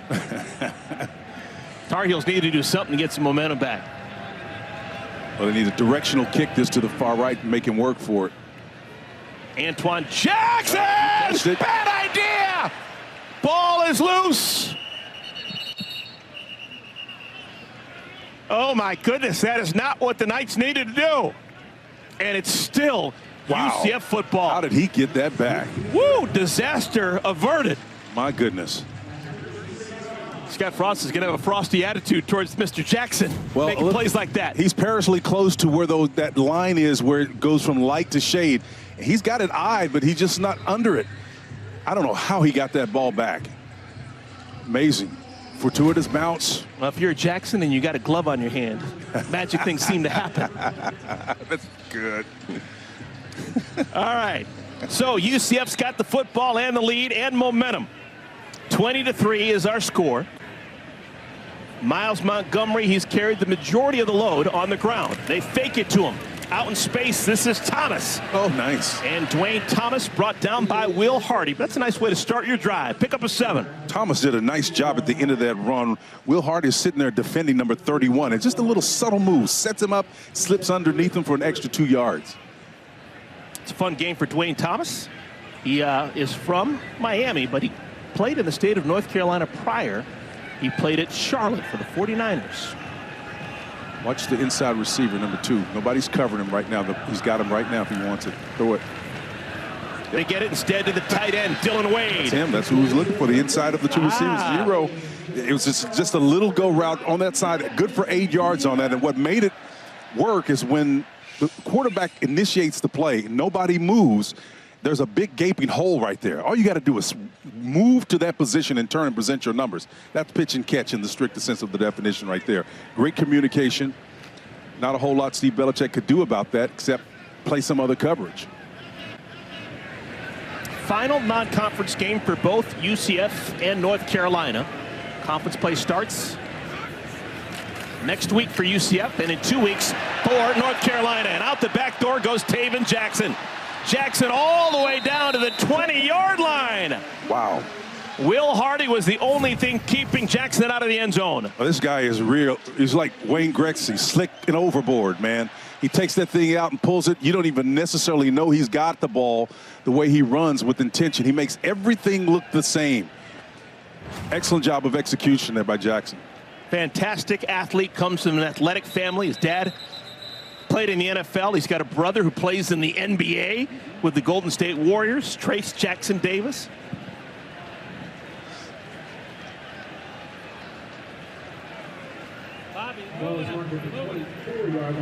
And I guess they decided that the spot wasn't appropriate. It's now 1st and 10, ball in the 24.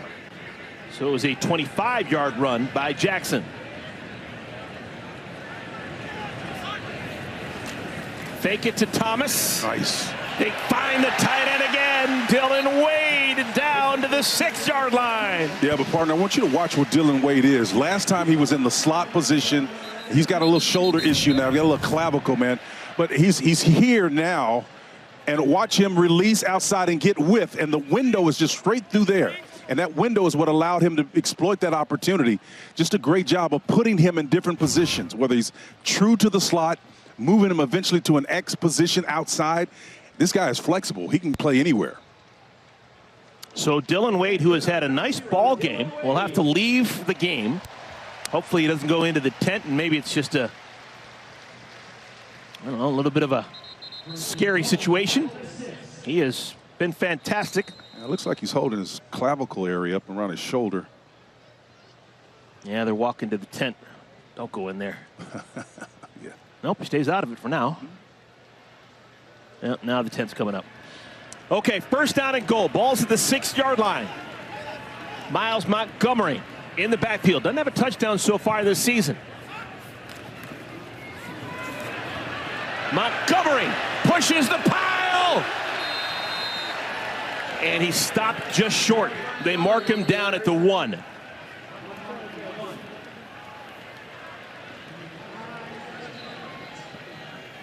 I was just surprised he was able to get as much push as he did. You know, DeAndre Robinson, the defensive tackle, Smith, Leroy Jackson and company. He pushed them backwards, man. They were moonwalking. They want to get Montgomery a touchdown.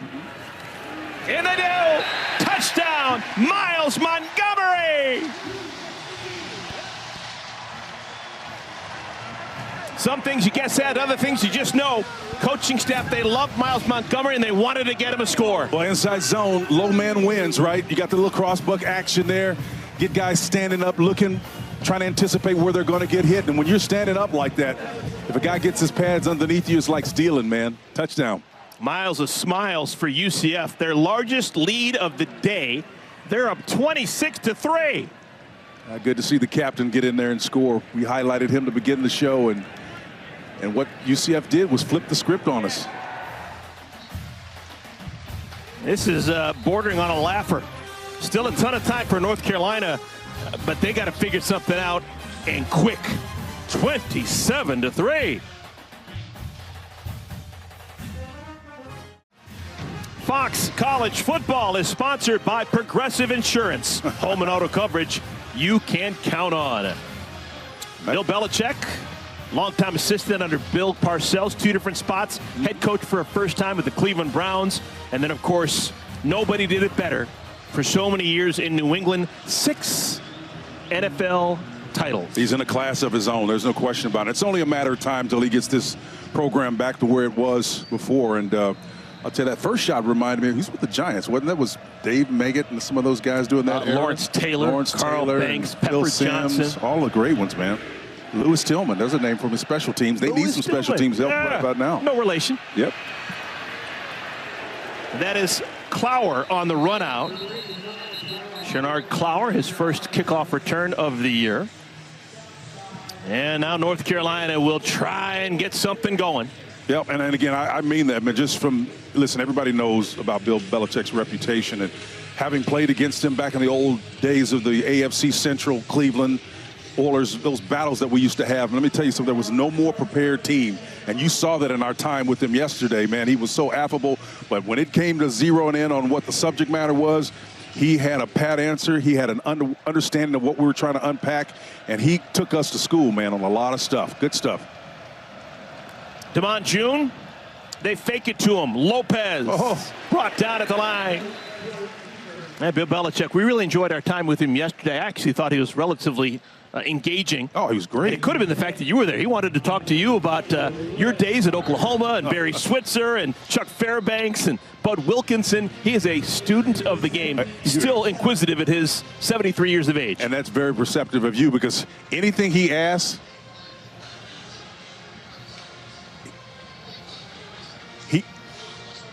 he already knows the answer to the question he's already asked. He's got an opinion about it. He just wants to see what you think about it. He wanted to talk to you about those great teams that you were on at Oklahoma, national championships, playing with Jamel Holloway and Troy Aikman and Brian Bosworth. He was asking me questions about NIL and stuff. I said, wait a minute, Coach, we didn't have NIL quite yet. Lefty toss into coverage. That's a catch made by Jordan Shipp. Jordan Shipp, sophomore, who is having a really good first month to his sophomore year. As a staple of this play with off coverage, that means you got a 5-yard cushion or more, just a little head nod inside, and that's a nice fit right there. And that was zone coverage too, but he had what we call a man under concept. Everybody around you is playing zone, but there's one guy behind you that's chasing you, so you got to find, as a receiver, the ability to choke it down and find a soft spot between those 3 defenders. Kobe Paysour comes into the game at one of the receivers. Nice. They stay on the ground. June tries to wriggle out to the right side and get about a yard, maybe a yard. They call that tackle made by Rodney Laura. Laura, this is an important game for him. The defensive lineman for UCF spent the last 2 years playing in Chapel Hill as a Tar Heel. They got a couple of guys in that interior line. John Walker, number 55. For Alex Grinch, and then Horace Lockett, number 13. Missed all of last year, and they're getting fresh looks now. 2nd down and 9. Power running. It'll bring up 3rd down. North Carolina's going to have a bye next week. Then they're going to take on Clemson in their first ACC game. This is the 4th consecutive week that they're playing. And then they're going to have 7 straight after they have the time off. And so it's going to be interesting to see how they respond to that, because this kind of is getting the feel of what they did in the night tilt to open the season, a big 34-point loss to TCU. I'll tell you, man. Another Big 12 team. Yep. Don't go to sleep on the Big 12, folks. Davion Goss comes into the game. 3rd down. Lopez, tons of time. out in space. This is Goss. Did he get there? Davion Goss tackled by Jaden Bellamy right at the line to gain. They're going to say he's short. Yeah, and if there's anything salvageable, partner, you can say about that, that's positive from North Carolina's standpoint. Goss on the receiving end of that, but it's the fact that you're able to go. Watch the quarterback's eyes go from left to right. This is left. Check down, nothing there in the middle, boom. He comes all the way back to the opposite side of the field. That's not a three-quarter field read, that's a full field read. That tells you this quarterback with protection has the ability to understand where everybody is supposed to be. That's encouraging. On 4th down and 1. UCF, they bring in a couple 300-pounders. North Carolina. And they'll get a chance to catch their breath as North Carolina calls a timeout before this pivotal 4th down and 1. 6:51 remaining third quarter, and all of a sudden this becomes massively important for North Carolina. They're going to go for it on 4th down and 1. Yeah, this is absolutely huge right here. I don't know if they're going to go for it. I really don't.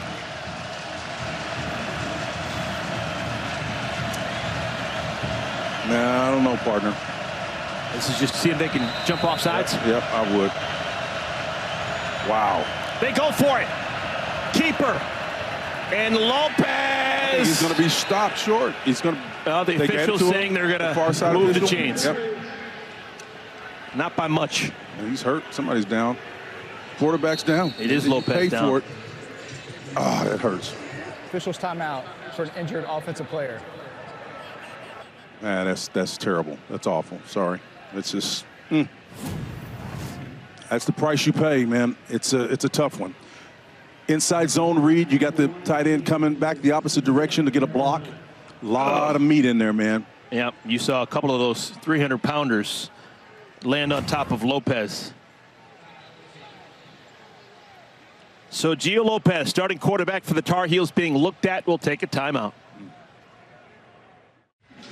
North Carolina gets the first down, but they pay for it with their starting quarterback, Gio Lopez, landing awkwardly with a whole bunch of guys on top of him. He's off the field, but he is in great pain. That means we've got a new quarterback, and it's another quarterback who throws from the sinister side, Max Johnson. He is the son of Brad Johnson. Won a Super Bowl playing for the Buccaneers about, what, an hour west of here in Tampa Bay. He hands it off to Damon June. Max Johnson's got a whole bunch of experience. He actually was the opening day starter for North Carolina a year ago. Got injured in the opening game against Minnesota, never played again.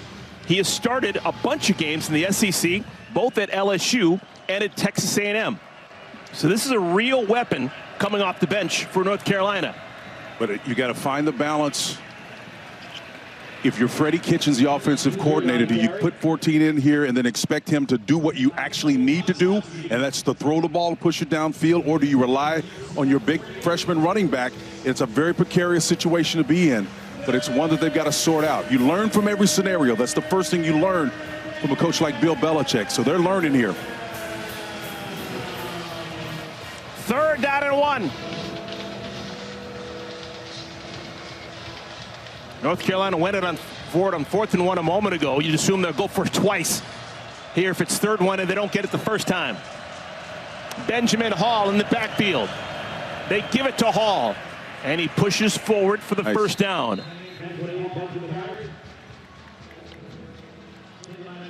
Showing tremendous patience here with 5:09 in the third quarter left. I mean, but you have to wonder at some point in time if you're going to trade possessions with a team that's got you spotted like UCF does, you know, you're going to run out of possession, so you got to do something. First down and 10. Got a 4-cross look here. This is a good defense to get behind. Now rolling to cover 1. Johnson throws late. Pressure was coming, had to get rid of it. And you know what made that play work, Eric? It was the fact that they rolled to the coverage. You got a guy that's going to roll back here after the ball is snapped. It's one thing when the quarterback's eyes are on the ball as it's coming to him and as he has to relocate and find what the coverage is. It's cover 1 when the ball is snapped, and then as it's snapped, they rotate to a different look. You got to reorient yourself. It takes a lot. Davion Goss is the back. Tight end the game, Jordan Owens.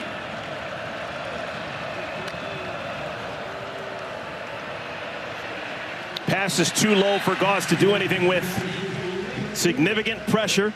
Nigelique Kelly off the edge. That's basically a check down route. You got to hit those. They're playing zone behind it, and all that does is just means you've got to have somebody open. You just got to know where he is and get the ball to him.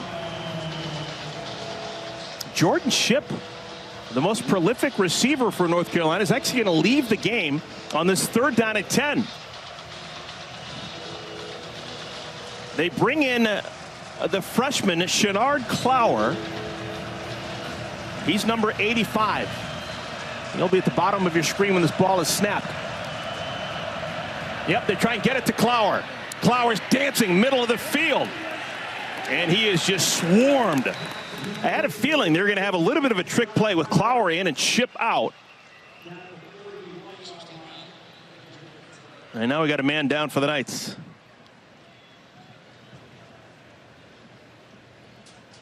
That's Philip Dunham, looks like it. It is Philip Dunham. We've got 4th down when we come back to Orlando. Today's game is sponsored by Geico. Switch and save, get more with Geico. We are in beautiful Orlando, Florida. They call it the city beautiful, O-Town for some of you. It is a 4th down and 5. North Carolina on life support. They need every first down they can get, and this is not going to be easy. Backup quarterback Max Johnson in the game. His brother Jake Johnson into the game at the tight end spot. Let's see if there's a comfort level there. I got lucky movement there. on the line. Oh, it's complete. Max Johnson finds Jake Johnson for the first down. The brothers Johnson combined. Strawberry letter 23. Very nice. Number 9. That penalty is declined. Result of the play, first down. Yeah, Kelly at his right defensive end position. He just gets a little bit too antsy, and he comes off the widest side, just outside of your camera there. You're set there, and he was one that's off. Got to hold the water, man.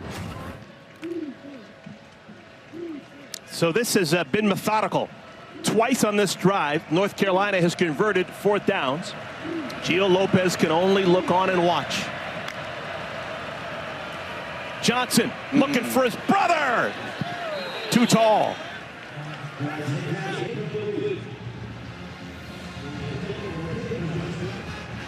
Both brothers Johnson transfers.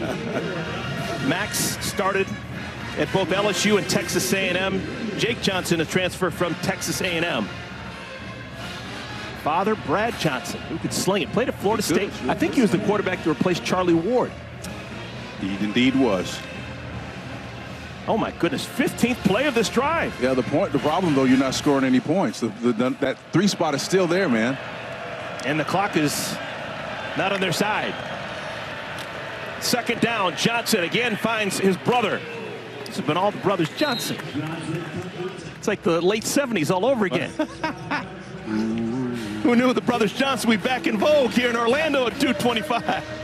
Oh, they're moving, man. They're trying to wink at him. They got 6 yards on that play, and let's see if they can stack them up. That's what you want to know. Stay out of those run-pass conflict scenarios. So even though you got a new quarterback, you get 6 yards on a play. It's 3rd down, but now on defense, what do I do? Am I aggressive? Am I play zoning behind you? Man, what do I do? That's where you want this defense. If your chances go up dramatically in the midst of a 7-minute drive. Let's see if they can pay it off. 3rd down. June Nice. To the edge. He gets there. Turns the corner and out of bounds inside the 20. Damon June, the true freshman, picks up 11 yards. Well, the big fella comes across the formation, and he's going to get out there. You can see on that edge, there was one guy trying to block him, and he gets to the outside around him and shows you the speed. The big fella turns the corner, gets upfield with that ball seated in the proper hand, gets as much yards as he possibly can. Outstanding. June is from the eastern portion of North Carolina. He's from Jacksonville. Same high school as Tyrone Willingham. How about that? Former head coach at both Washington and Stanford and Notre Dame. Johnson stands tall in the pocket, throws a good ball. It's caught by Gauze. There's still life with the Tar Heels.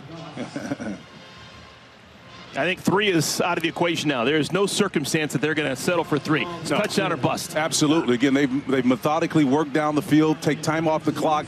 They're going to get 7 points if they can. They're going to die trying. Gwes has got it. And this is going to take us, man, down to about a minute and a half remaining in the third quarter. This is a victory in itself for UCF, right? It sure is. But again, because number one, what did we say what was a problem for them? They have been losing the time of possession battle in every one of their games so far. So the drive, as you pointed out, partner, it started at 9:46 on the clock, and we're now at 1:30 on the clock. This is the 19th play of the drive. That's the last time you saw a 20-play drive. Now, if you could possess them, but this is part of what adjustments are about, right? You got a new quarterback. Just think about it. If you have a quarterback that knows your system in there and he's healthy, you got a different outcome. Johnson, caught, touchdown, North Carolina, Kobe Paysour. A long time coming. 19 plays worth, but it results in 6. Well, you talk about the patience to wait till this come out. He's going to Johnson to come this direction here, and he wants to throw it, and he waits until his guy clears to get inside, and they're going to be going for 2 here. Excellent job of navigating that long drive to take time off the clock, but more importantly, produce points. And you got to take your hat off to that guy right there for the adjustments that he made. This is kind of an NFL wrinkle. Yep, sure is. Bill Belichick, so many years in the NFL, saying, we're not scoring by multiples of 7. We can score by multiples of 8. And you look at the guys on that sideline that are coaching for him, the Garrett McGee's and company, all with NFL and college head coach experience. 2-point attempt. Johnson. Back of the end zone. Incomplete. Incomplete. He was looking for Nathan Leacock, and the Tar Heels have to settle for 6. 19 plays, good golly, 80 yards, but it took 8 minutes and 40 seconds off the clock. That's not great if you're North Carolina. Fox College Football is sponsored by Pacific Life, building confident futures for nearly 160 years. Whale of a drive for North Carolina. The Tar Heels, 19 plays worth. They will probably not have a longer drive all season long. Is that a decent guess? Well, I tell you what, I can tell you this. What I do know about that last drive, that was a clinic. And you've had excellent coaches just show you what you do when you go in and make halftime adjustments. On top of that, losing your starting quarterback, I'm telling you, it doesn't get any better from a coaching standpoint for you purists out there. 2 different quarterbacks working for the Tar Heels on that drive. Started with Gio Lopez, finished with Max Johnson. And a timeout before the kickoff. It will be 30 seconds. Yeah, Scott Frost didn't like the setup in terms of the numbers on this left side of the field. It was set up for an onside kick, and he saw the formation. Yeah, tough afternoon for Gio Lopez. Gio.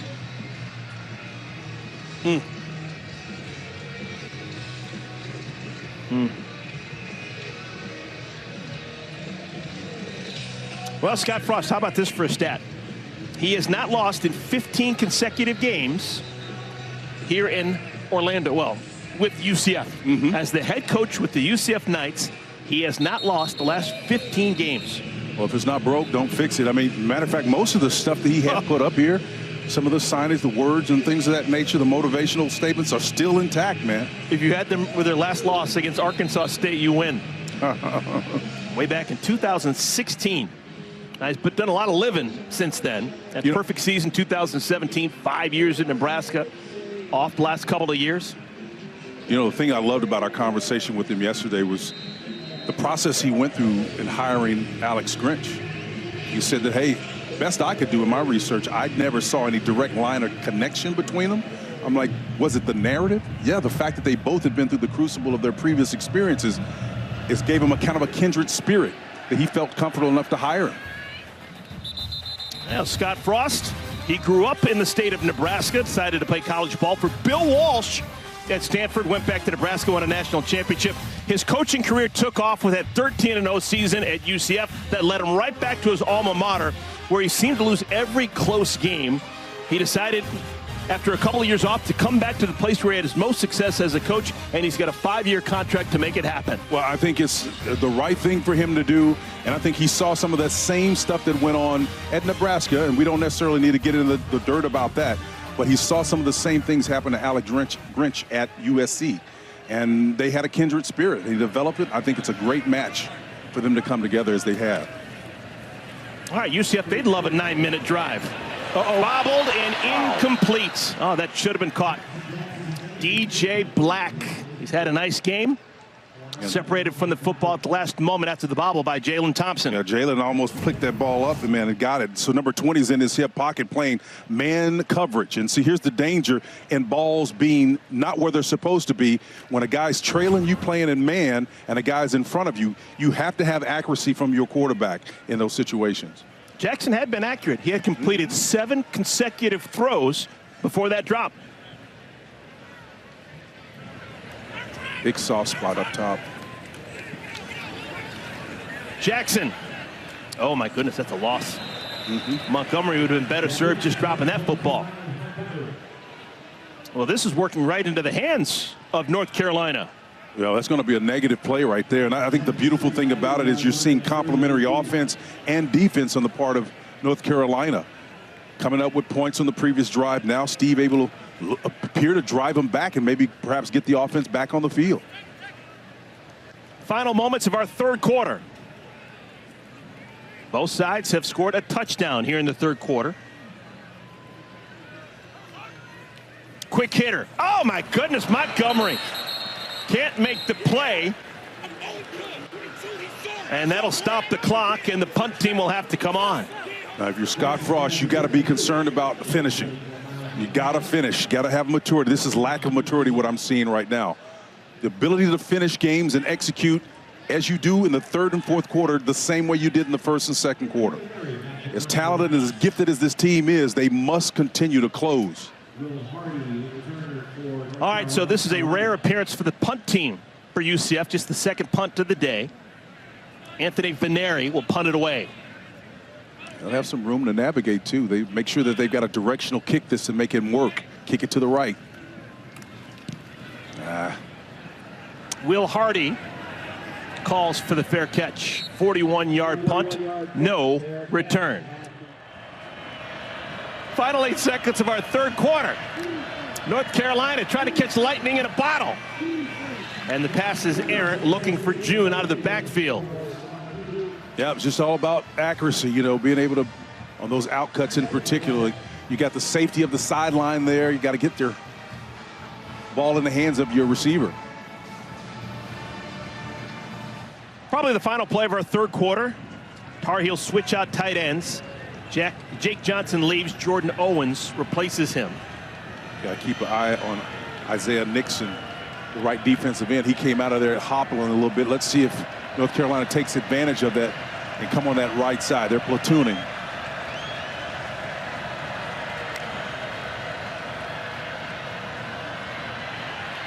Here's the tight end we're talking about, Jordan Owens. And the big man makes the catch. Jordan Owens is super tall. Want to know how tall he is? 6'7". How about that?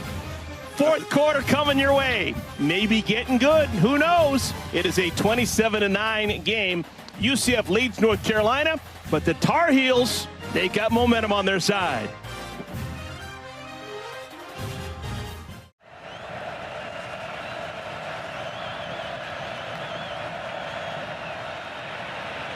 On third down, a flag flies, and Jordan Shipp dropped the ball. Offside. Defense, number 10. 5-yard penalty, third down. Sincere Edwards gives life for North Carolina, so they don't get the big play because of the drop, but they are going to get the first down because of the penalty. Nice job of finding a soft spot in that zone of the Knights in the back end. He just dropped it, man. You work so hard. I'm talking about completing plays here. You work so hard to get open, even though it was zone, and then the ball comes right to you and you drop it. It's kind of where this team is right now. They've got to be grown up and execute. I misspoke. That is not enough for the first down. It was third down and 7, so it's now third down and 2.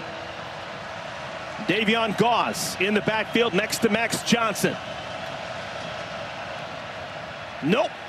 Not going to happen. The former Tar Heel Rodney Laura stuffs the run.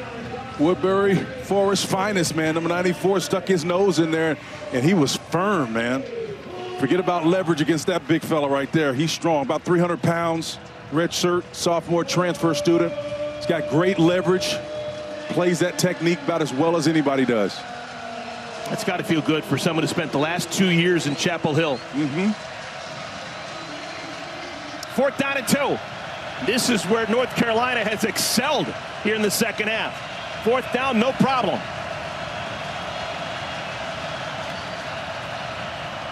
Johnson whips it out and it's caught. It is caught for the first down. That's his brother. The brothers Johnson making a revival here in Orlando. But what a nice pitch and catch. Again, out coverage. Johnson with his nice eyes front side, the hold of safety, and he comes all the way back to the opposite side to find his brother in arms, man, on the far side of the field.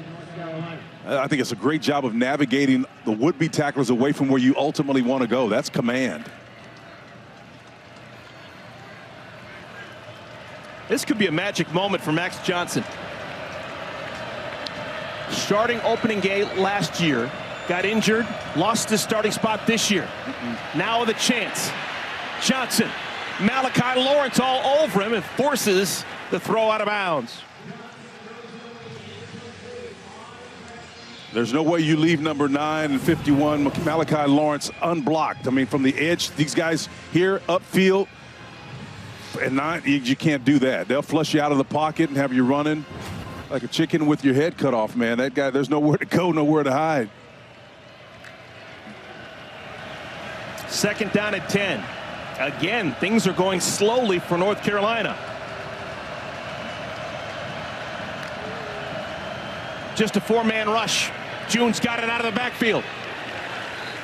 Brought down at the 35-yard line. Yep, a great execution there. R.J. Jackson and company, those guys on that defensive front have got to suss that out. When somebody leaves you alone and lets you go like that, your instincts have got to kick in. And the sooner they can, you can peel back and make those screens a negated play. It doesn't take much to get those 300-pounders going one direction. And when they have to turn, man, it's awful tough.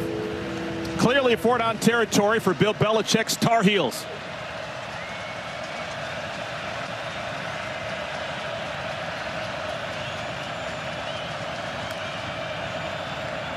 Nice. Flags down, and Johnson is down, able to get it away, but the flag came in the area where you'd assume it's going to be holding.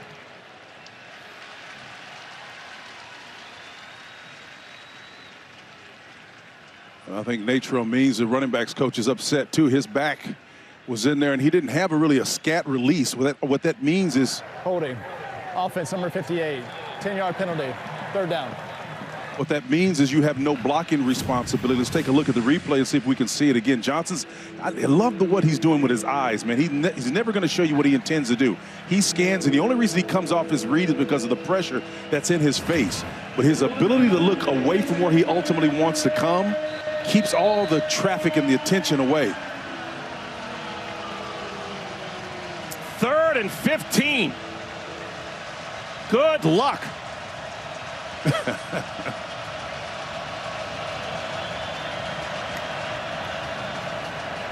Johnson going the wrong way. Able to get rid of it. The refs do not blow it dead. Now they do. Was he down? Well, it wasn't just Kelly Lawson and Lewis Carter. There was a whole night squad that was after him, man. You can see the pocket collapses around him. He tries to get out of there. Just too much speed on this Alex Grinch defense, swarming to the point where they're all over the quarterback. He has no option there. Well, he got rid of the ball somehow, and it wasn't intentional grounding. So instead of a 20-yard loss, the ball will be back to the line of scrimmage, which is the 45. 4th and 15 after completing 3 consecutive 4th downs. The Tar Heels say this is a bridge too far.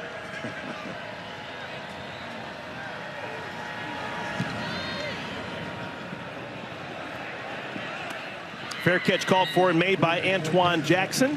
Punt of 38 yards, and it'll be poor starting field position for UCF. Nice little 38 special there. You can see him coming again, trying to avoid the pressure. We got you, big gun, in our gun sights. Back in a minute. Fox College Football is sponsored by Pacific Life, building confident futures for nearly 160 years. A lot to cheer about if you're a UCF Knights fan, and not so much if you're a Tar Heel fan. Week 1 against the Big 12 team. Today against the Big 12 team. Games weeks 2 and 3 against Charlotte and Richmond. Big 12 teams are giving UNC fits. Well, there's nowhere to run, nowhere to hide, but Bill Belichick certainly knows. Here's a difficult truth as well. Last 2 positions, 1 possession, 3 and out for UCF, and after 2 straight TD drives. So how do you handle it? How do you respond? Is there a positive message in there? I think there is. But for the fact that you lost your starting quarterback, maybe things are different. Maybe you're able to execute if you have a #1 quarterback in the game. What you saw in terms of success in the second half from Bill Belichick in North Carolina is a result of adjustments that they've made. That's a positive thing. But you got to go deep, man, to get that narrative. People are so superficial. They're going to look on the outside. There's a lot of positive things that's happening with this program. UCF's not going to break any huddle anytime soon. They're going to take as much time off that clock as possible. They've got a veteran quarterback in Taven Jackson who knows how to work the clock up big in the 4th quarter. This is Dwayne Thomas from his receiver spot, getting the ball, pick up a 4. It's 3rd down. Well, they're running their offense, you know, stretching them horizontally and vertically. We'll see how long that remains. To your point about trying to get out of here with a sizable and impressive win.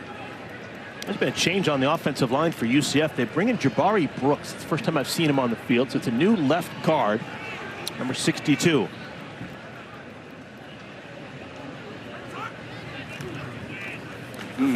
Jackson trying to push the line forward, and it's going to depend on the spot. Gavin Gibson from that strong safety position comes knifing in there, number 5, and it's kind of hard to see it from that angle because you got all those big bodies up front. Now this is what North Carolina needed. They force a 3 and out. I'm assuming it's a 3 and out. There's no way UCF's going to go for this. Oh, they gave him the first down. They got it. Oh my goodness. Okay. All right. It's a big break for the Knights. And now they're going to look a little longer, I think. Coach Belichick is asking. North Carolina is challenging the ruling on the field. The runner made the line to gain. I didn't think he did. I didn't think he made the line to gain. It's a good challenge. I was right there with Coach Belichick wondering about this.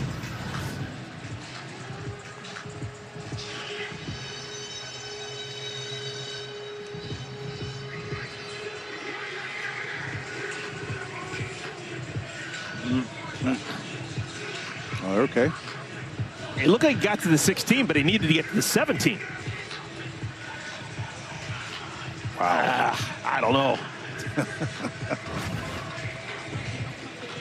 Tough angle, man. Call on the field is first down. Let's bring in Mike Pereira's got an opinion. Mike, what'd you see? I always get a little nervous when I see that yellow line. It's not always accurate, but he had to get to the 17. And to me, on that little spin, that little surge upward, I think he gets there. I don't think there's enough to change it, and there's not. Thank you, Mike. Yes, there's not enough to change it. It is indeed a first down. Moral of the story, don't trust that yellow line. Mike had a nice tape on that, too, recently.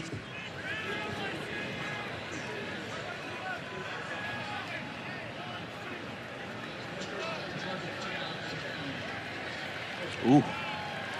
So North Carolina is down to 1 timeout remaining with 10.5 remaining in our 4th quarter. I think it was a good challenge, though. Jackson throws it on first down, completed to Thomas. And Thomas is close to another first down. Will Hardy with another tackle. He's been busy today. It's going to be a gain of 9, so it's 2nd and 1. And that's the worst nightmare right there when you get chunk yards on that first down. So now you talk about a classic run-pass conflict. They can just run it, dive it. That's a spent play. Are you surprised that UCF is going to line so quickly? Oh my gosh, I'm surprised. They got to run the ball. That's what they're doing. They're trying to get in a formation where they can just run inside zone. Man, they left 14 seconds. The clock was running. They could have taken out a heck of a lot more. That's a good call. They're going to get that. That's an excellent call on the next changeup as well. So Montgomery has enough of the first down, but there is flags down. Holding. Offense, number 69. Wow. 10-yard penalty. Second down. It's a 7-footer. Paul Rubelt. You can't hide when you're 6'11". Look at that, head and shoulders taller than everyone else. Oh, he is. And he speaks 3 languages. German, English, and Polish. Sprechen the Dutch? I'd like to polish up on my Polish at some point. Well, I tell you. Yeah. Second down and 11.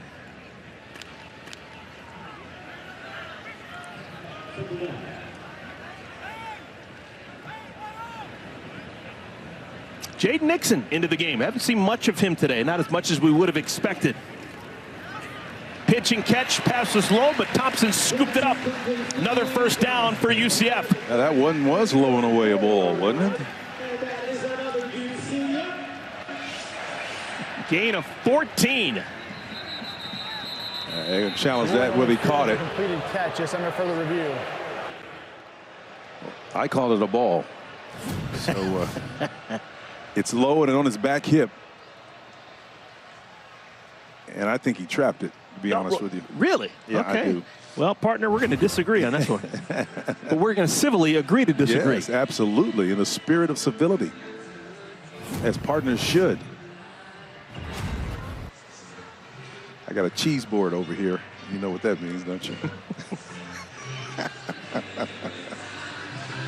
UCF has led from soup to nuts. They have played a good game, all 3 phases. Just trying to finish this one off in the 4th quarter. I'd love to see that reverse angle we just showed again and see what happens to that ball.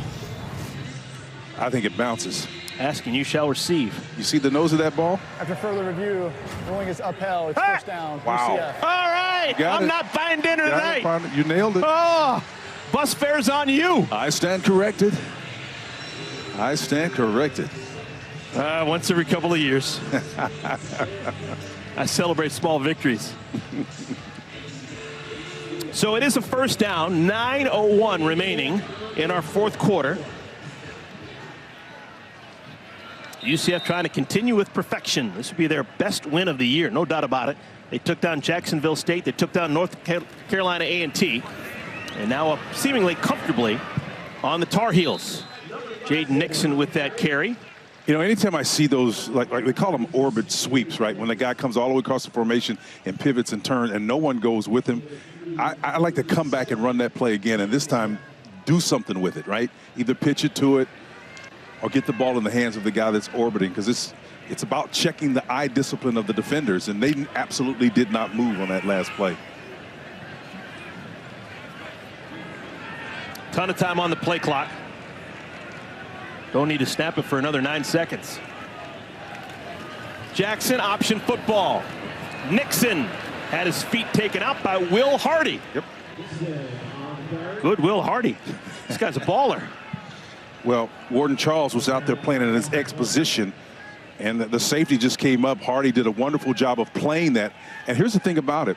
The quarterback, after his initial read, Eric, his eyes then have to go out to the safety. And if that safety has beaten that one blocker that he has out there, you don't need to be pitching that ball. So there's a dual read to that, and it's extended when you go to the boundary. In other words, the far side of the field. In the short side of the field, there's only one person you have to worry about. You beat him, you hit your head on the goalpost. So that quarterback, that's lack of experience there, he'll learn. Jackson dumps it out. This is Nixon trying to make a man miss. And a good job of sticking with it. Jaden Patterson trips him up just before the line to gain. That's a really good open field tackle. You did a great open field tackle, and I think Nixon may have tweaked his ankle a little bit on that. He's kind of gimpy getting up, but number 5, you want him healthy, man. That guy right there is dangerous. He's one half of that Gemini tandem they got.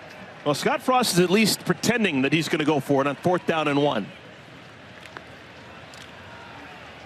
They have a new quarterback in the game, Jakari Brown. We've seen him run the football before. He looks the part, 6'4", 205. He can scoot. And we're going to wait. No, he's not going to run this. Scott Frost calls the timeout. So they don't take a 5-yard penalty for delay of game. Timeout. UCF. They take a timeout, and now going for it is still in play.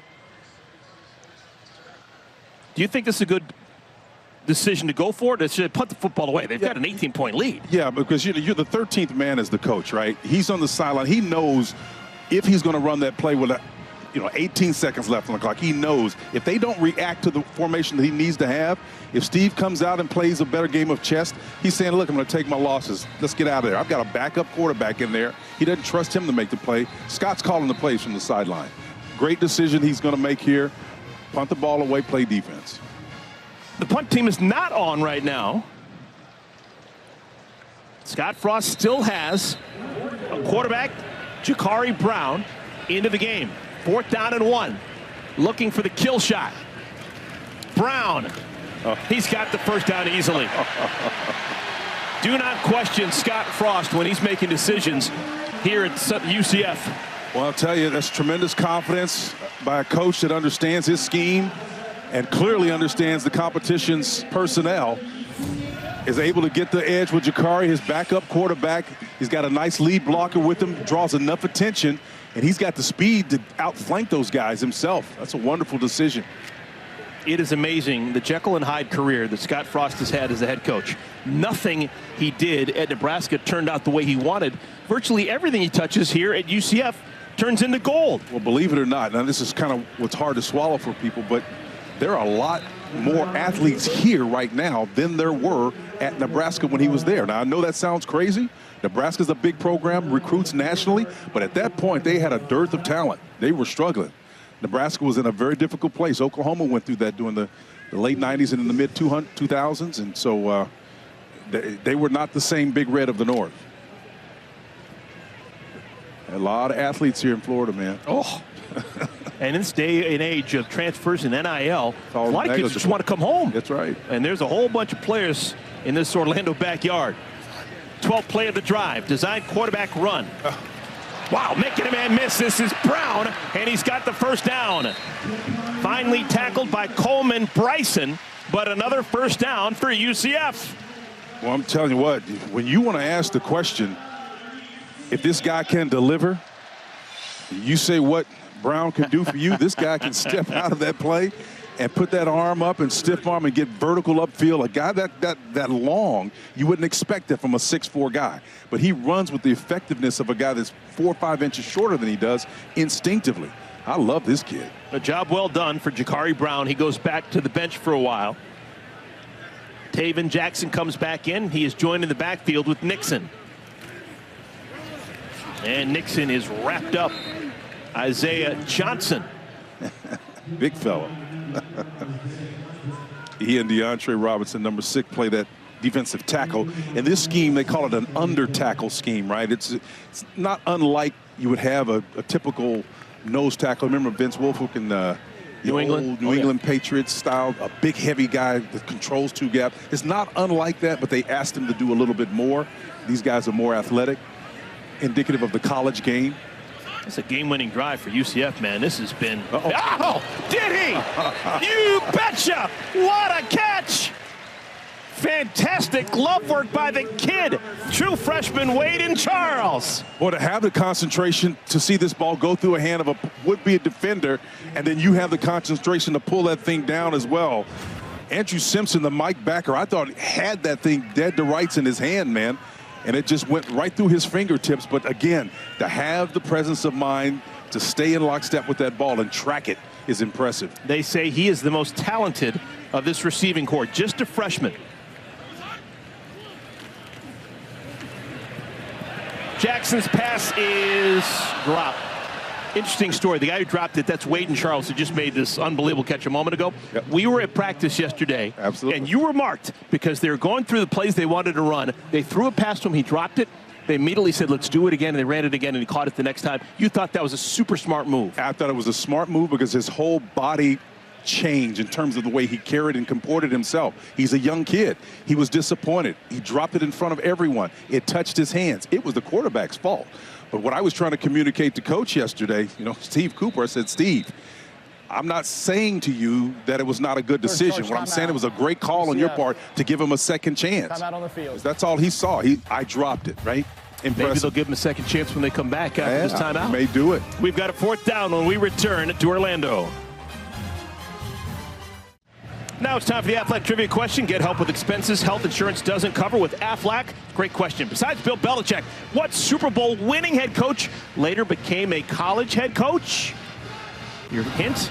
Spencer Tillman won a Super Bowl ring with him. Bill Walsh, after doing his magic with the 49ers, went back to the college game at Stanford. Actually coached Scott Frost there. Everything is connected. On 4th down, what a beautiful play. Oh, they just trumped him. Absolutely smoked the defense. They had no idea what was going on. Jaden Nixon, an easy 1st down. And Will Hardy thought he was going to get a little pop in there on that 14-yard game, but he got tagged to finish it off. I mean, he's a big-time hitter, great football player, no question about it, but they're still playing here, man. If you're a North Carolina Tar Heel fan, are you a little bit worried after watching the 2 games that they played against Big 12 teams? I think you have to be sober. You have to say, hey, this is who we are. TCU under the lights to open things up. The stage was big. Everybody thought about Bill Belichick and what that was going to do. You've got some work to do.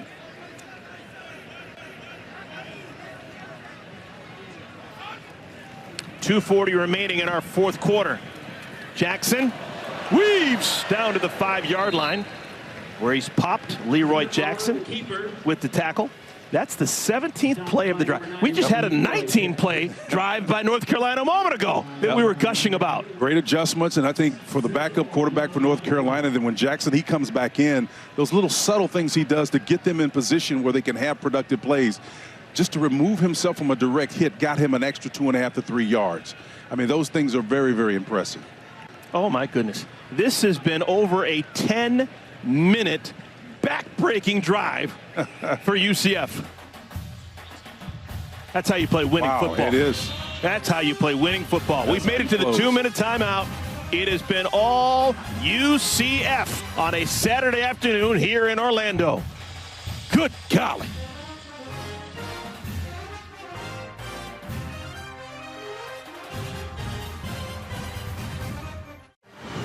Today's game is sponsored by Geico. Switch and save. Get more with Geico.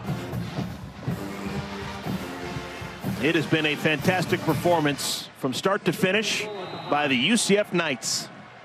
First meeting ever between these two schools. It's now 2nd down and goal. Ball's at the 5.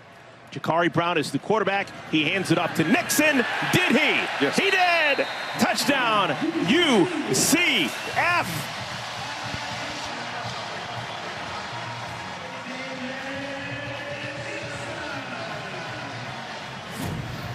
You know, given the caliber of coach you're facing, I think this is worthy. Fielding Yost would be proud of this ability to score points against a pretty tough defense, even though they've been struggling. And we've mentioned in the Ad4 comments about who they've struggled against, TCU and the likes of UCF.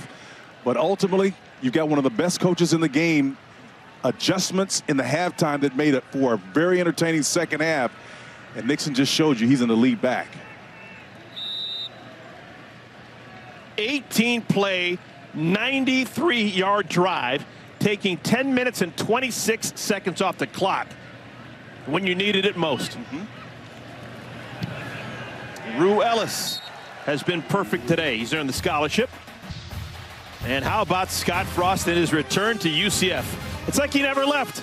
This will be his 16th consecutive win. That's not bad. Pacific Life Game Summary sponsored by Pacific Life, building confident futures for nearly 160 years. What a performance by the Knights. Absolutely. The Knights came in. That tandem that we talked about at the top of the show really helped them out in the second half, but their quarterbacks found the windows inside.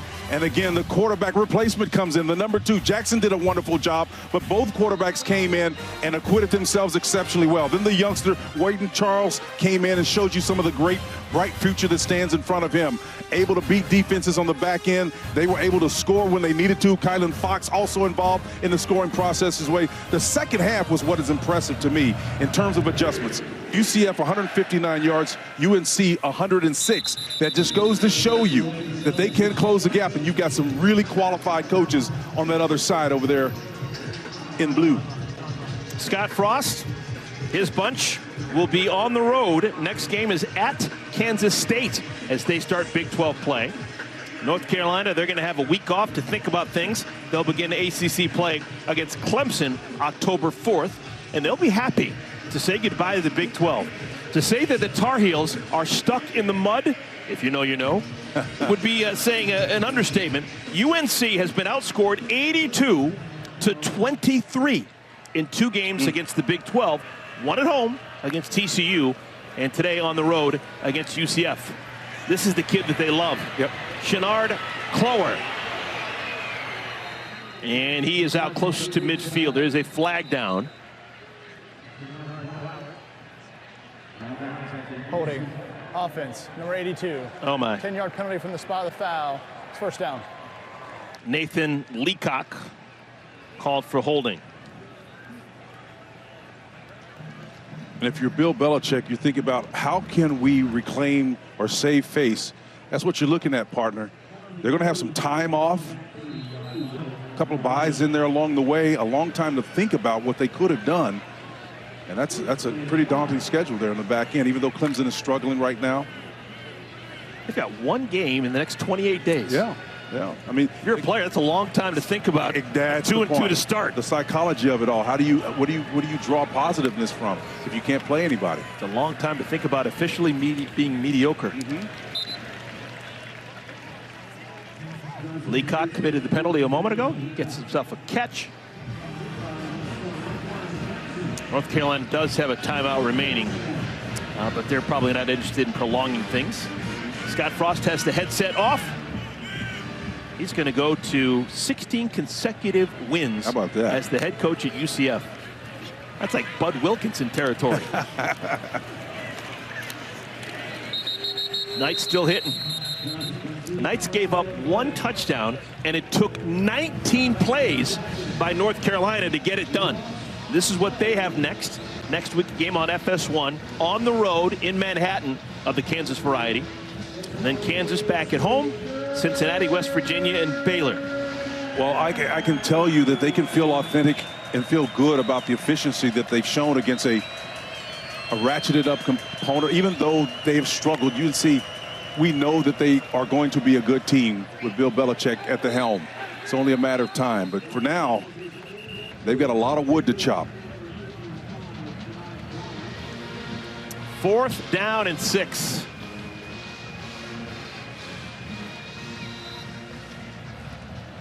Question that will be asked in Chapel Hill over the next couple of weeks: the health and status of Gio Lopez. Left the game in the second half.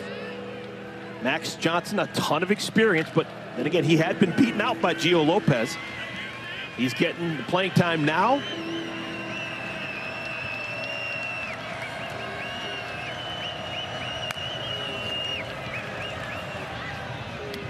And a drop. And that's how things end for North Carolina offensively.